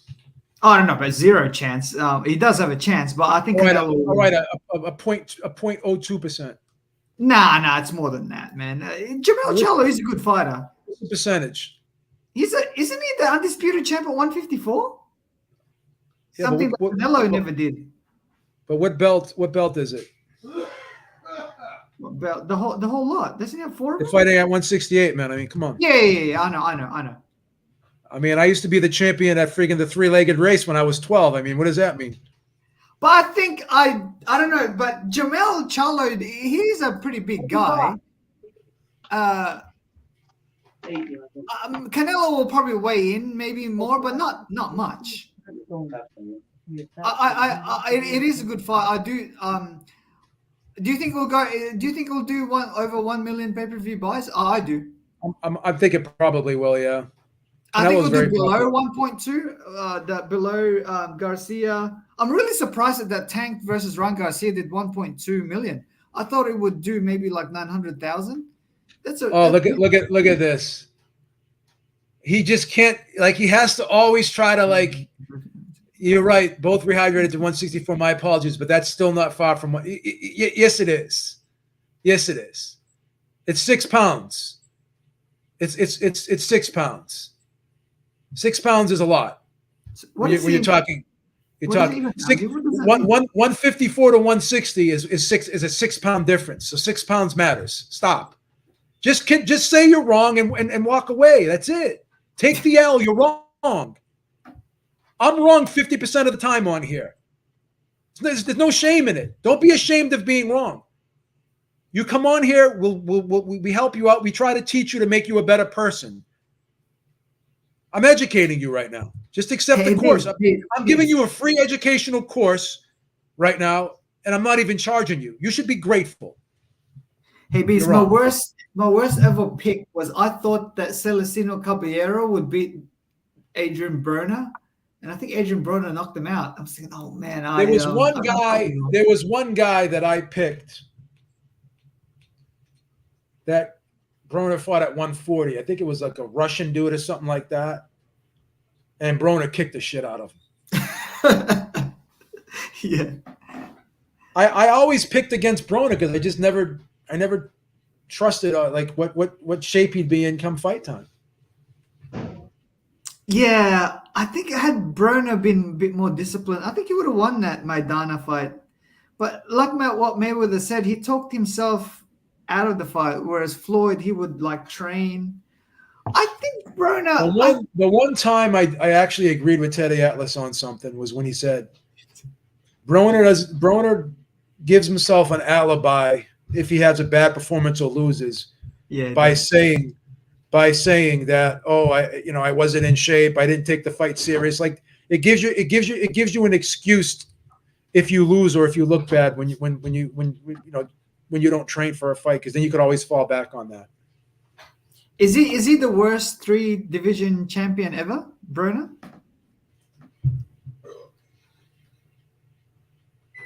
I don't know. That's a tough one. He'd That's be what's up up. there. But to be honest, Beebs, Brono did pull in the views. His TV numbers were good. Unless it was a true. Nah, it was more He was 147. he spent the majority of his career at 135 and 147. He had 9 fights at junior middleweight in a 60 fight career. You're making illogical comments right now. I just feeling I'm trying to help you. I'm trying to make you better as a human being. You're embarrassing yourself on this live. Just stop. Stop the bleeding right now. You're bleeding out right now if you keep commenting. You're bleeding out. Just cut it out. You're bleeding out right now. Stop. If you only fought 9 fights at junior middleweight, then how could you be a true? Okay, what's his Beebs? If you're rehydrating to 164, what does that say? Again, the reason why he rehydrated to 164 is because he weighed in at 154. Okay? That's still not a lot of weight. Let's have a look. Let's see what he rehydrated to when he fought. If he rehydrated to 164 and he weighed in at 154, that means he only put on 10 pounds. Okay? He only put on 10 pounds. And even Bud Crawford says he walks around at about $165, right? So if losing 17 pounds is a far cry, right, from having to lose 28 pounds. It's a big difference. Guys like Brook and Spence are losing upwards of 30 pounds, almost double the amount of weight Mosley had to lose. It's like the point is, it was a much more difficult cut for Brook and Spence to make 147 than it was for Mosley. And if you can't admit that, then you are lying. You're being intellectually dishonest. And you're not arguing in good faith if you don't believe that. Hey Joe, you think that's what's affecting Virgil Ortiz because he's cutting too much weight? I think that's part of it, but I honestly do believe Virgil Ortiz has an underlying condition. He does, yeah. I think he has an underlying condition, and once again, cutting the weight only made it worse. Yeah. He needs to get no one would argue that, but we just spent a half hour of telling you that, and you were arguing that. That was the argument from the beginning. That was the argument. And your other argument of Mosley being a 254 pounder. So then if he was a 254 pounder, then why didn't he fight the majority of his career at 154 pounds? Why? Because he wasn't a true 154 pounder. Again, you're embarrassing yourself. Do you want to keep embarrassing yourself? Stop it. Just admit you were wrong and move on. This video is not just for entertainment. It's for educational purposes for people like you who suffer from cognitive dissonance. My therapy courses that are free of charge can help heal you from your cognitive dissonance. I'm trying to help you. No, you can't go up and down. You can't. The majority of fighters cannot go up and down. Mosley is an outlier. Mosley is an outlier. Once a fighter moves up, he stays there. Most fighters don't go up and down in weight. Guys like Mayweather and Mosley did it. Why? Because they were phenomenally conditioned athletes that stayed in shape year-round, did not drink, smoke, party, and balloon up in between fights. It's a rarity. Mosley is an outlier. Mayweather is an outlier. Crawford is an outlier. Manny Pacquiao is an outlier. The majority of fighters are not outliers. So stop bringing up the minority. We are talking about the majority. We're talking about generalities, right? We're not talking about exceptions to the rule. Stop it. I mean, you know what's funny, right? That you giving you and he's over here in this show, and you giving him a lot of free time. You giving him a lot of space, man. Like if he's in another channel like Fanan would have blocked him already. Oh, yeah, he would have been Fanan blocked. But see, I try to rehabilitate these people that suffer from cognitive Yeah, dissonance. don't block people, man. Let them be. Media, and you're teaching them boxing. You're teaching them boxing. Should I let him go, Penny? Because the No, therapy. don't block him. Man. No, I'm not going to block. I'm not going to block him. But should I just stop talking to him because the therapy is not helping? I'm trying to educate the guy, but it's not helping. Sometimes in the chat, because sometimes I'm in the chat. I don't join in, like, because I'm at work. Yeah. The comments makes it really interesting because you can. It's entertaining. So now leave him there, man. I know, but isn't he embarrassing himself when he keeps making statements and he keeps being wrong about everything? He gotta understand that now guys are like, remember when Roy Jones knocked out Arcelano? I think that was a weight cut. Those two guys it's like what you're saying, like a Shane Mosley was making the weight, but he's actually a smaller man, and then Roy Jones is like a bigger man cutting weight to make that weight. So now when you put him in the ring, they hydrated to a big size difference. And I mean, he punched Arcelano upside the head, and Arcelano was knocked out. So this is the issue. Like, these fights are unfair. Even though you got the skill asset, you know what I'm saying? It's not the same. Like, you know what I'm saying, right? Why? I do know what you're saying. Why is this guy comparing himself to professional fighters? Why are you comparing yourself to guys who walk around 30 pounds heavier than their fighting weight? When Mosley, Pacquiao, Crawford, and Mayweather did not. So let me ask. So explain to me what weight you walk around at, and what weight you fight at. Like who are you, buddy? How's he gonna be for the fight camps? I've weighed different weights before too. So what does that mean? I mean, stop it, bro. Like, just the argument you're trying to make is that most fighters can go up and down in weight easily, when only a handful could. It just doesn't make sense what you're saying, bro. Hey, Beebs. Oh, hold on. We got a new on AOL. This is a horrible internet connection here. It's buffering like crazy. Beebs, maybe it's your Oh, there it is. What's up, man?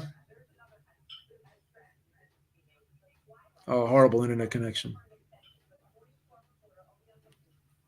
You gonna say something? I thought, hey, there you go. You're on mute, dude. He muted himself. Take yourself off mute.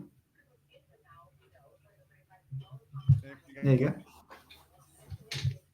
Say something. Yeah, turn up your volume. You're low. No, he's muted. Who's that? That's Centurion? I don't know who this guy is. Maybe come out and come back. Yeah, I'll kick you back. I'll kick you out and come back in. Yeah.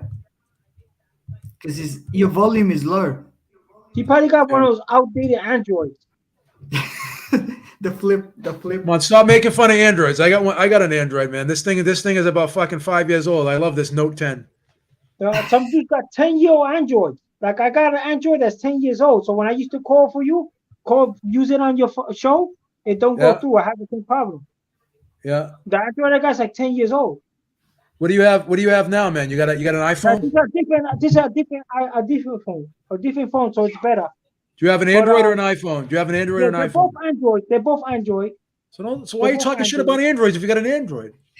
No, I'm saying a 10-year-old Android. I had a 10-year-old Android. Oh, okay.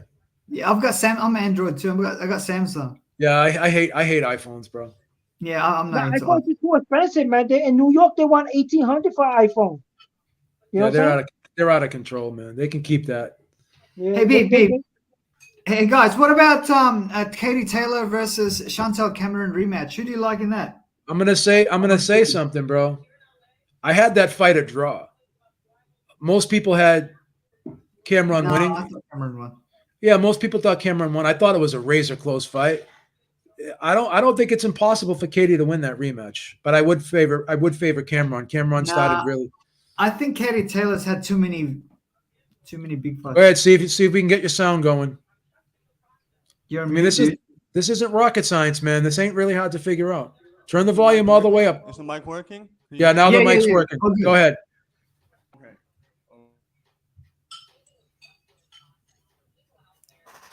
This connection is bad. It keeps buffering. Were you in a tunnel? Hello? Yeah, can you talk? Go ahead.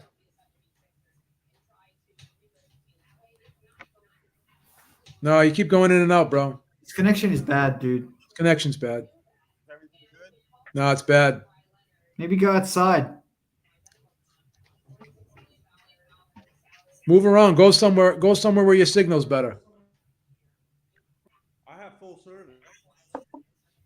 Yeah, he's going in and out, man. Dude, So I'm on the other side of the world. I got better connection than you. Better? So you see Conor Ben fighting for a championship now that he's been cleared soon? How many fights you think it'll take? Get a championship Like fight. 3 fights? See Conor if this guy. Yeah, I don't think he's going to fight for a championship. See if this guy can speak. Go ahead. Yeah, it's bad. Hello. No, Bad connection is connection. bad. So I you gotta said stop. you don't Conor see Ben will fight Kell Brook, I think, from my understanding. Or he wants to fight Pacquiao, actually. I mean, Yeah, but Pacquiao might still have some in the tank and knock him out. Conor- Man, I love Pacquiao. He's got nothing left in the tank. Nothing. Conor Ben is innocent, man. Why would he take a fertility drug to try to get an advantage? I don't believe that. He's innocent. Conor Ben. Vada has I a was hiding Conor Ben, man. Vada has a substandard collection process. They're not good. Hey, Beebs, Conor Ben would be killing himself because he would have beaten Eubank Jr. by knockout. And instead it was Smith, the other guy. And here's another pick, Centurion, because I know all you do is pick the favorites. This is another 50-50 fight that the odds makers have almost dead even. Chris Eubank Jr. will beat Liam Smith in the rematch. Nah, I think Liam Smith will beat him. I think he'll knock him You out just again. go with the favorites. That's all. You're like Centurion. He caught him with that shot, man. He caught him moving him out. It's like, you know what it is? He was winning every round before he got knocked out. He moved too much, man. He moved too excessively in one little slip that I caught him. You know who got knocked out like that? That guy, that Blair Cobb guy. He's another one. He's too fancy, bro. He just is too excessively fancy. Hey, Suleiman, Beebs, Carl Froch actually sparred with Eubank Jr. And he said that Eubank Jr.'s got a really good chin, and he was super surprised that he got knocked out by someone who doesn't have any power. Once again, this guy wants to say that cutting weight doesn't matter. First of all, he was getting ready to fight Conor Ben. What was the catch weight? 157 pounds, or what was it? 157 or 156? Yeah, was that a catch weight? I can't. Maybe 157. So he had to go down all the way to 157. Oh, well, what's the 3 pounds matter, Beep? Well, it's a lot when you're it's a lot when you're stripped down to 160. That's number one. Then there was also a rehydration clause. So he already went through that one camp, killing himself to try to make weight. This time he's going to be fighting at a full 160, right? Without coming off that horrific camp that he had to go through for Conor Ben. He's gonna beat Liam Smith in the rematch, bro. He's also got a new trainer, Beebs, Eubank Jr. He's got Bomac now. He's got Bomac too, so this is gonna be great. Yeah, but Bomac, dude, Bomac can't even move, man. Oh, come on. Don't stop fat shaming people now, please. Don't be like... I'm just repeating what Spence's trainer said during the press Yo, conference. they got some big guys that are cops, and they like Butterbee's a cop too. You know that, right? I didn't know Butterbee's that. a cop. He lost 200 pounds. Butterbean lost 200 pounds. Yo, those guys will run you down, bro. They could run, bro. They're like a linebacker, bro. They're big, fat. I'm shocked, and they do that. They do the tactical training, and anyone can outrun me right now. I got horrible knees. Yo, a lot of these cops are light on their feet and they're fat, and they'll sit on you, bro. They really they know how to fight. Don't sleep. There was as a matter of fact, Joe Dempsey lost to a guy that was fat. Jack Dempsey. Remember Jack Dempsey? the heavyweight champ. He lost. He got outpointed by a fat guy. He got appointed. That was one of his losses. Well, Anthony Joshua lost to a guy that was kind of heavy too. He picked that kid because he was out of shape. You gotta admit it, bro. Not for nothing. Joshua picked Andy because Andy was fat, bro. He thought he was gonna sweep the floor with that kid. Yeah, he did. Yeah, that was the thinking back then. A lot of fat shaming going on here, man. That's horrible. But then in the rematch, AJ fought scared though. Like he didn't fight like he wanted those belts. He fought like not to lose. That affected Andy because now Andy's 215, and he's a gym rat now. Is he really 215, Suleiman? Yeah, really? they say he's 215, bro. They were saying that in another show I was listening to yesterday. He's walking around 215, the kid. How much? Puroso did is right. AJ did get carried by a fat dude. But a skilled fat dude though. He's fast hands. If you're fat doesn't mean that your hands are slow. The thing is that when you're fat, I heard you don't carry a lot of punching power because you're moving around a lot. You really gotta have muscle, man. Muscle and good Suleiman, do you agree that was the second best upset in boxing history? I do. I do. I went to MSG. I worked close to MSG, right? And when he fought, all you saw was Bentleys and Rolls Royces around MSG, right? And I'm telling you, when he got knocked out, bro, that place was like a lot of Brits came, a lot of people came to see him, and it was quiet, bro. The place MSG, I never see MSG. It's like somebody died in there. Well, were you there, Suleiman, in the fight? No, I couldn't go see the fight. I had to work. But what I'm saying is the MSG. I seen when this guy fought Deverenchenko. I seen him in the street, man. But I didn't. I tried to shake his hand. What's his name? Triple G. Triple G. When he won when he won the IBF and IBO, he fought an MSG for that fight. Did he shake? Did he shake your hand? Did he shake your hand? Did he dap you up? I was a little punk. I was scared to ask him. I regretted to. Oh, come on! You can't be scared of Triple G. I mean, he's a nice guy. Yeah, man. I was so high on Triple G, man. I really like Triple G, but I was European. Those Eastern Europeans aren't they nice guys? Like Lomachenko, who would shake your hand? He not for nothing, but Triple G, bro. We have to admit the kid improved a lot during his career. He started talking English, and now it rubbed off on Canelo because now Canelo talks English too. I thought he beat Canelo in the first fight. I thought he beat him. I thot he beat him both times. Oh, really? No, I thought Canelo won the second fight. Canelo has his thing, bro, about him, bro. Canelo you're gonna have to knock Canelo out, bro. Like that's why I think Gamal, he's gonna have to, if he's gonna win this fight, it's gonna be by knockout, bro. It can't win at points, bro. You're not gonna outpoint Canelo. So Suleiman, what's your pick for the Jamel Charlo Canelo fight? Well, I like I said before to Abi, I think Gamal Charlo has the skill. He's big. He has he can move around. He's very mobile in the ring. He got the legs. He got the skill asset. He still got a world-class trainer. They're gonna have A, B, and C plans. He doesn't have the floor that Frank Martin and Errol Spence have. They have problem with the timing in the sense that people punch him in between their punches. I don't think he has that problem. He punches hard. He got stunning power. Look what he did to Brian Castano in the second fight. He's a thinking fighter. The thing is that everybody thinks he takes to talk a lot, like tough. But I think in the ring, he's a whole different person. He's very technical. He could box. He moves. His shot placement are beautiful. When he knocked out Lubin with that first round knockout, that was beautiful, bro. So and that wouldn't age well for him because Lubin is still highly ranked. Lubin is a dangerous fighter, man. So Suleiman, you going for Jamel Charlo? Is that what you're saying? Yeah, I think Jamel Charlo has enough in the tank, has enough skill asset, has enough everything to beat Canelo. Canelo has a lot of mileage. His skills are deteriorating. He's like you could tell, like he's fighting these big guys, but he's doing like a Russian sambo technique. He's attacking body parts. He's going for arms and legs and stuff like that.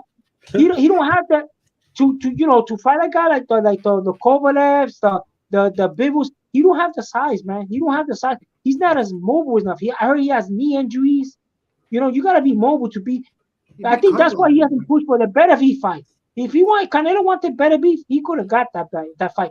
But the reason he didn't want that fight is because that guy's like a Rottweiler, bro. Like when he knocked out that kid, the Yardy, you have to see he was pouncing. He was like a harbor shark in there, man. That's I've got Canelo winning that fight. I think he might even KO. I got Canelo. I got Canelo by. I'm gonna go 10th round stoppage again. Well, I got this guy. I got this guy. I hope this guy knocks him out like a Crawford style. Like he really wins every single round and cleans him up. So that way he won't ask for a rematch, and he could go up, beat Bivol because he has a size, and then go for a unification fight with Beterbiev, become one. That's a 3-time undisputed, 3 division.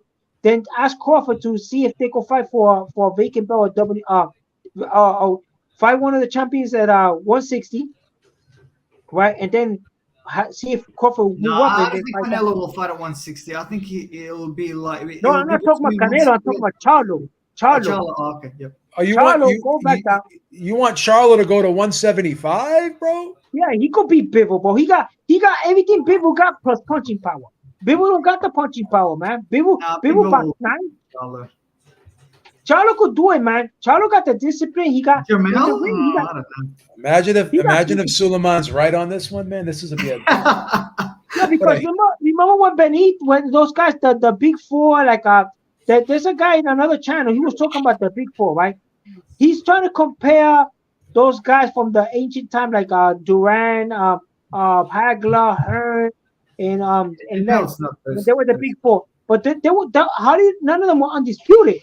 So now only Leonard was undisputed and Hagler. So now these guys were pay-per-view stars, Suleiman. Pay-per-view stars don't go after belts; they go after the big fights. Leonard was undisputed at welterweight because at the time there was only 2 belts.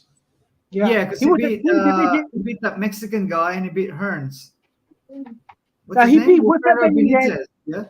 He beat Benavidez, and he beat Benavidez was Puerto Rican, actually, I believe. Yeah, sorry. Benitez was beautiful, bro. He's a good fighter.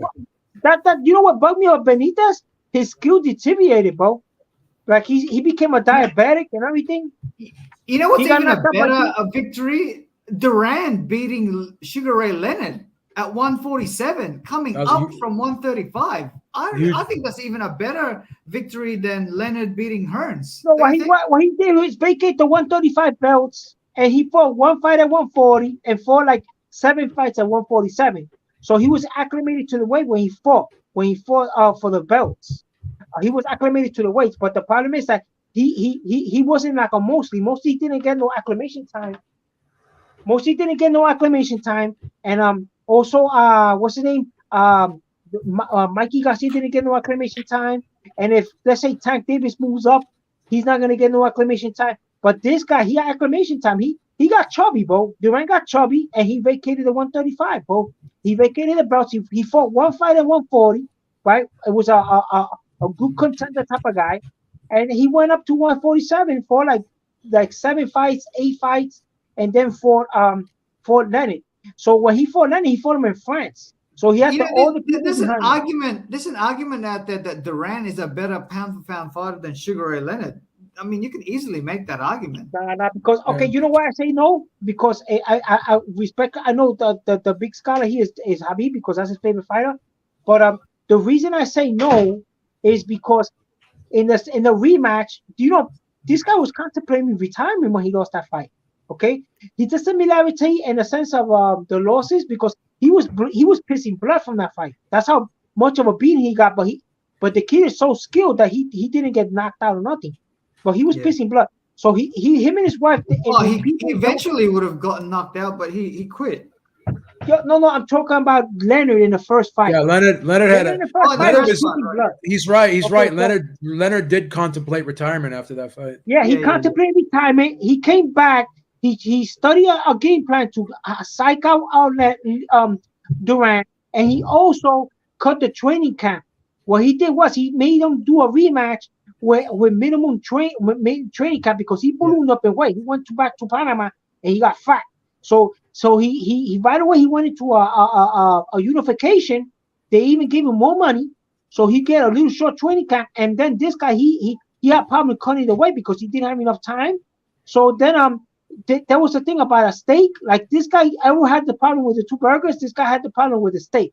So then when he went in the ring, Durant, Lennox outside them. Durant started. You ever seen the second fight where he made him quit?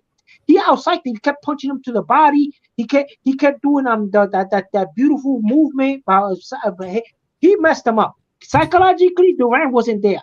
So Durant got so frustrated because nothing was working, and he quit the fight. I remember when I saw the fight, when I saw it, and he quit the fight. So then that's when we became no mas, and he became champion again. And that fight right there made Lennon a all-time great. That's the fight that made him an ATG when he became a That was the two-time best. world That was the champion. best win of his career, in my opinion, against Yeah, Tommy his Hearns. best win is when he's outside Durant, bro. Because Durant at that time, bro, he was the shit, bro. Durant was like an idol, bro.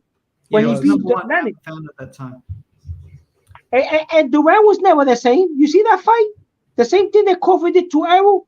The same thing Crawford did to Undango. Well, Is the Durant same did come thing. back after that. I mean, he did He beat. came back, but he wasn't the same because he Took him went a up while. to Took him a 154. while to come. Took him a Yeah. while to come back. He Yeah. went to He 154 did come and he fought Benitez. Benitez first year out of knocking out Maurice Hope, who was a good fighter from Antigua. He beat him and became a champion, Benitez, right? Benitez came back from the loss, the knockout loss, the PKO loss to Lennon because he was the WBC champion at 147. Then he became a WBC champion at 154, and he fought Lennon and beat Lennon. I mean, they beat Durant, and then he lost that belt to Hearns by knockout. So they were all time greats. Those guys, all those guys are in the Hall of Fame, right? Right, Habib? Yes.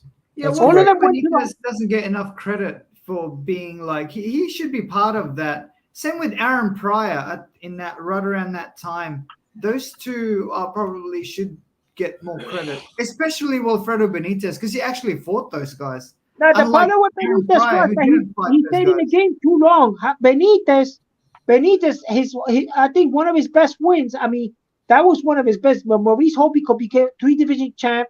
Um, beating Durant, that was his greatest win, defending that belt. But and also I admire him for going the distance. He didn't get knocked out by Hearns. He went the distance with Hearns, but he took a lot of punishment in that fight. And then on top of that, as an ex-champion, they put him with Davey Moore, who was also ex-champion. And can you believe Davey Moore knocked him out? He was knocked out by Davey Moore in 2 rounds. Yeah. You know, Davey Moore knocked him out in 2 rounds. You didn't know that, huh? A lot of guys Correct. didn't know that. That's the loss that really started messing up his head because he got pinned on the ropes and he knocked out. He got knocked out. He Poli Malanaji by Sean Porter. Yeah. That's how Speaking he of got. like lasting through, I'm not a great believer in it. I'm more of a believer of like going out on a shield. That's why with that Errol Spence fight, I really have a lot of respect for Errol Spence because even though he was losing that fight, he was still trying to win. Like he wasn't out there trying to survive or like run around in the ring. He was still trying to win, and I really respect that. Even though he lost that fight badly and it was losing that fight, for him to keep going and keep trying to win, I respect that. I respect that a lot from Spence. He's You know, game. That's what they call game. He's very game. But the problem is to be a game fighter and have busy hands. It's not the same as a winning fighter. You know, like you got different levels in this boxing. Like you got guys that like was it that guy that fought Floyd Mayweather? And Floyd Mayweather he was like a journeyman, and then he got shot. What that he fought Floyd? I forgot his name. They used to call him the Drunken Master, something like that. Emmanuel Augustus. Yeah, so that guy used to be a game fighter with busy hands. A game fighter with busy hands. So he fought Floyd Mayweather. He fought the all-time great, one of the all-time greats, right? But there's a difference. A guy that have busy hands game to a guy that's a winning world-class fighter. You know what I'm saying? Because you got guys that are mad game. They got busy hands, but they lose the fights. They're still they're like journeyman style, like a club fighter. You know what I'm saying? So there's degrees in this. You know what I'm saying? Yeah. Like I still say, Anthony Joshua, going back to the beginning of the show, Anthony Joshua, right, is still a world class fighter, bro. He might be hesitant to go in with a puncher because he might get hurt, because he got hurt by this guy, by Anthony Ruiz and a couple other guys. But he's still a world class fighter. he's still up there in the echelon. You know what I'm saying? He's Yeah. not Yeah, like certainly in the top 5. Probably the 5th or the 6th best guy out there in heavyweight. like Robert Helenius. Robert Helenius would be a game fighter. A game fighter. You know, he's right in there to win. He might come in there to win, but at the end of the day, he's not in the same class as one of these guys because Trevor Washington knocked him out with a huge right. You didn't know that, right? Yeah. John Duapis knocked him out too. So He's been KO'd, bro. And I don't think he has the chin to take a Joshua punch. Yeah, but I don't know if Joshua will risk that though. 'Cause he hasn't done that in a while. Trying to try take a risk and KO someone. yeah. You know which guy would be good for fight for Joshua? And he's from England. Fury's little brother, cousin, Yugi. That would have been a good fight. That's a decent fight too. Yeah. Yeah, if they would have been able to make that fight, that would have been a good one. Yugi Fury against Joshua, and that would create a lot of animosity with his cousin, with Tyson. Yeah. it'd be Because interesting. Tyson became a diva, bro. After he beat Deontay, he became a diva now. It's hard. Well, even I don't after see he why he beat making. Klitschko, it's more after Klitschko, really. Mike Tyson says that he got a chance that the MMA fighter to upset Tyson. I don't know if it's true. I don't believe it. Because it's not the same. It's like a boxer. It's like a black belt in boxing, right? Like a black belt in boxing. How you gonna fight a guy that's a world class black belt in boxing with a guy that is basically a grappler kicker? You know what I'm saying? You know, it's not the same. Hey guys, I had a debate with Centurion about Muhammad Ali and Lennox Lewis, and Centurion was saying that because Lennox Lewis fought in the 90s and Ali fought, in the 60s and 70s, he thought that Lennox Lewis would KO Muhammad Ali. And I said, no, I don't think so. Muhammad Ali, in his prime, man, he was a great mover. Like I think Lennox would beat Muhammad Ali though. I don't know if he'd knock him out, but I think he'd beat him. Reckon? No, He I was don't bigger, know. boss. You know why? Too big. He's too big. Too big and skilled. Too big, too mobile. And then the one that knocked out Tyson, forget about it. The one that knocked out Tyson, that Lennox would have busted up. He would have used an elbow, busted up. This guy give him a cut. At that time, These He was a bigger, monster. these bigger athletic heavyweights would beat a lot of those guys in the 70s and 80s, bro. It's just my opinion. They're too big and they're too skilled. They're too athletic.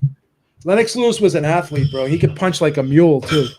Can he catch Ali in Ali's prime in the 60s? But when he was not coming up, you know how he got the WBC belt, right?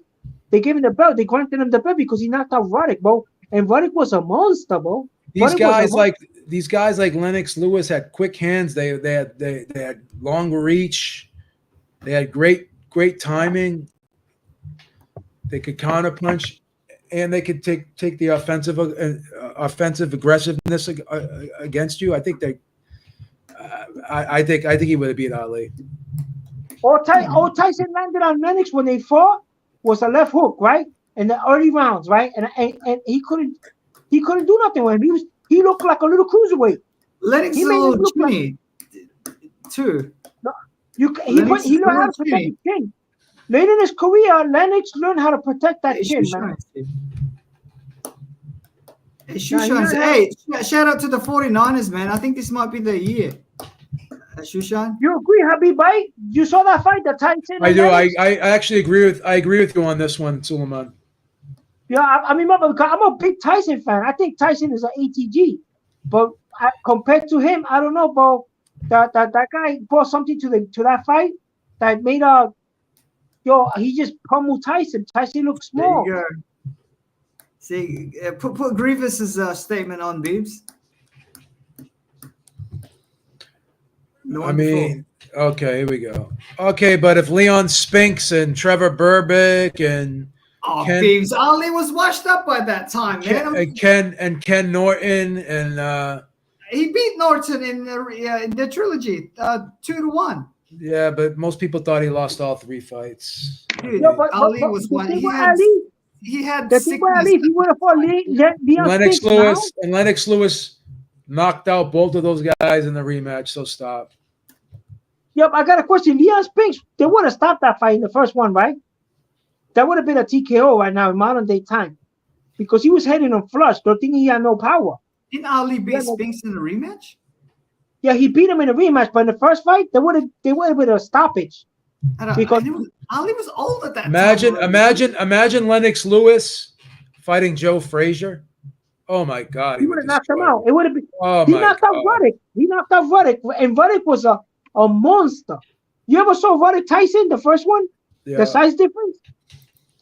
We can play the what if game, but we could do that. We could do that on the other side too. Come on. Hey, Beebs, Suleiman, I gotta go, man. I gotta prepare Yeah. for work tomorrow. You Hey, got you thanks Yeah, for I'm closing having up? me on, Beebs. Yeah, I'm gonna head out too, Suleiman. I've been on for Yo, almost Habib, 3.5 man, it was hours. great, man. It was great. Thanks a lot, boss. All right, man. We'll catch up, man. Thank Yes, you, sir. everyone. Yeah, Thank peace you. out, everyone in the chat. Thank you, everyone, for tuning in. See you later, man. Have a good day. All right, right.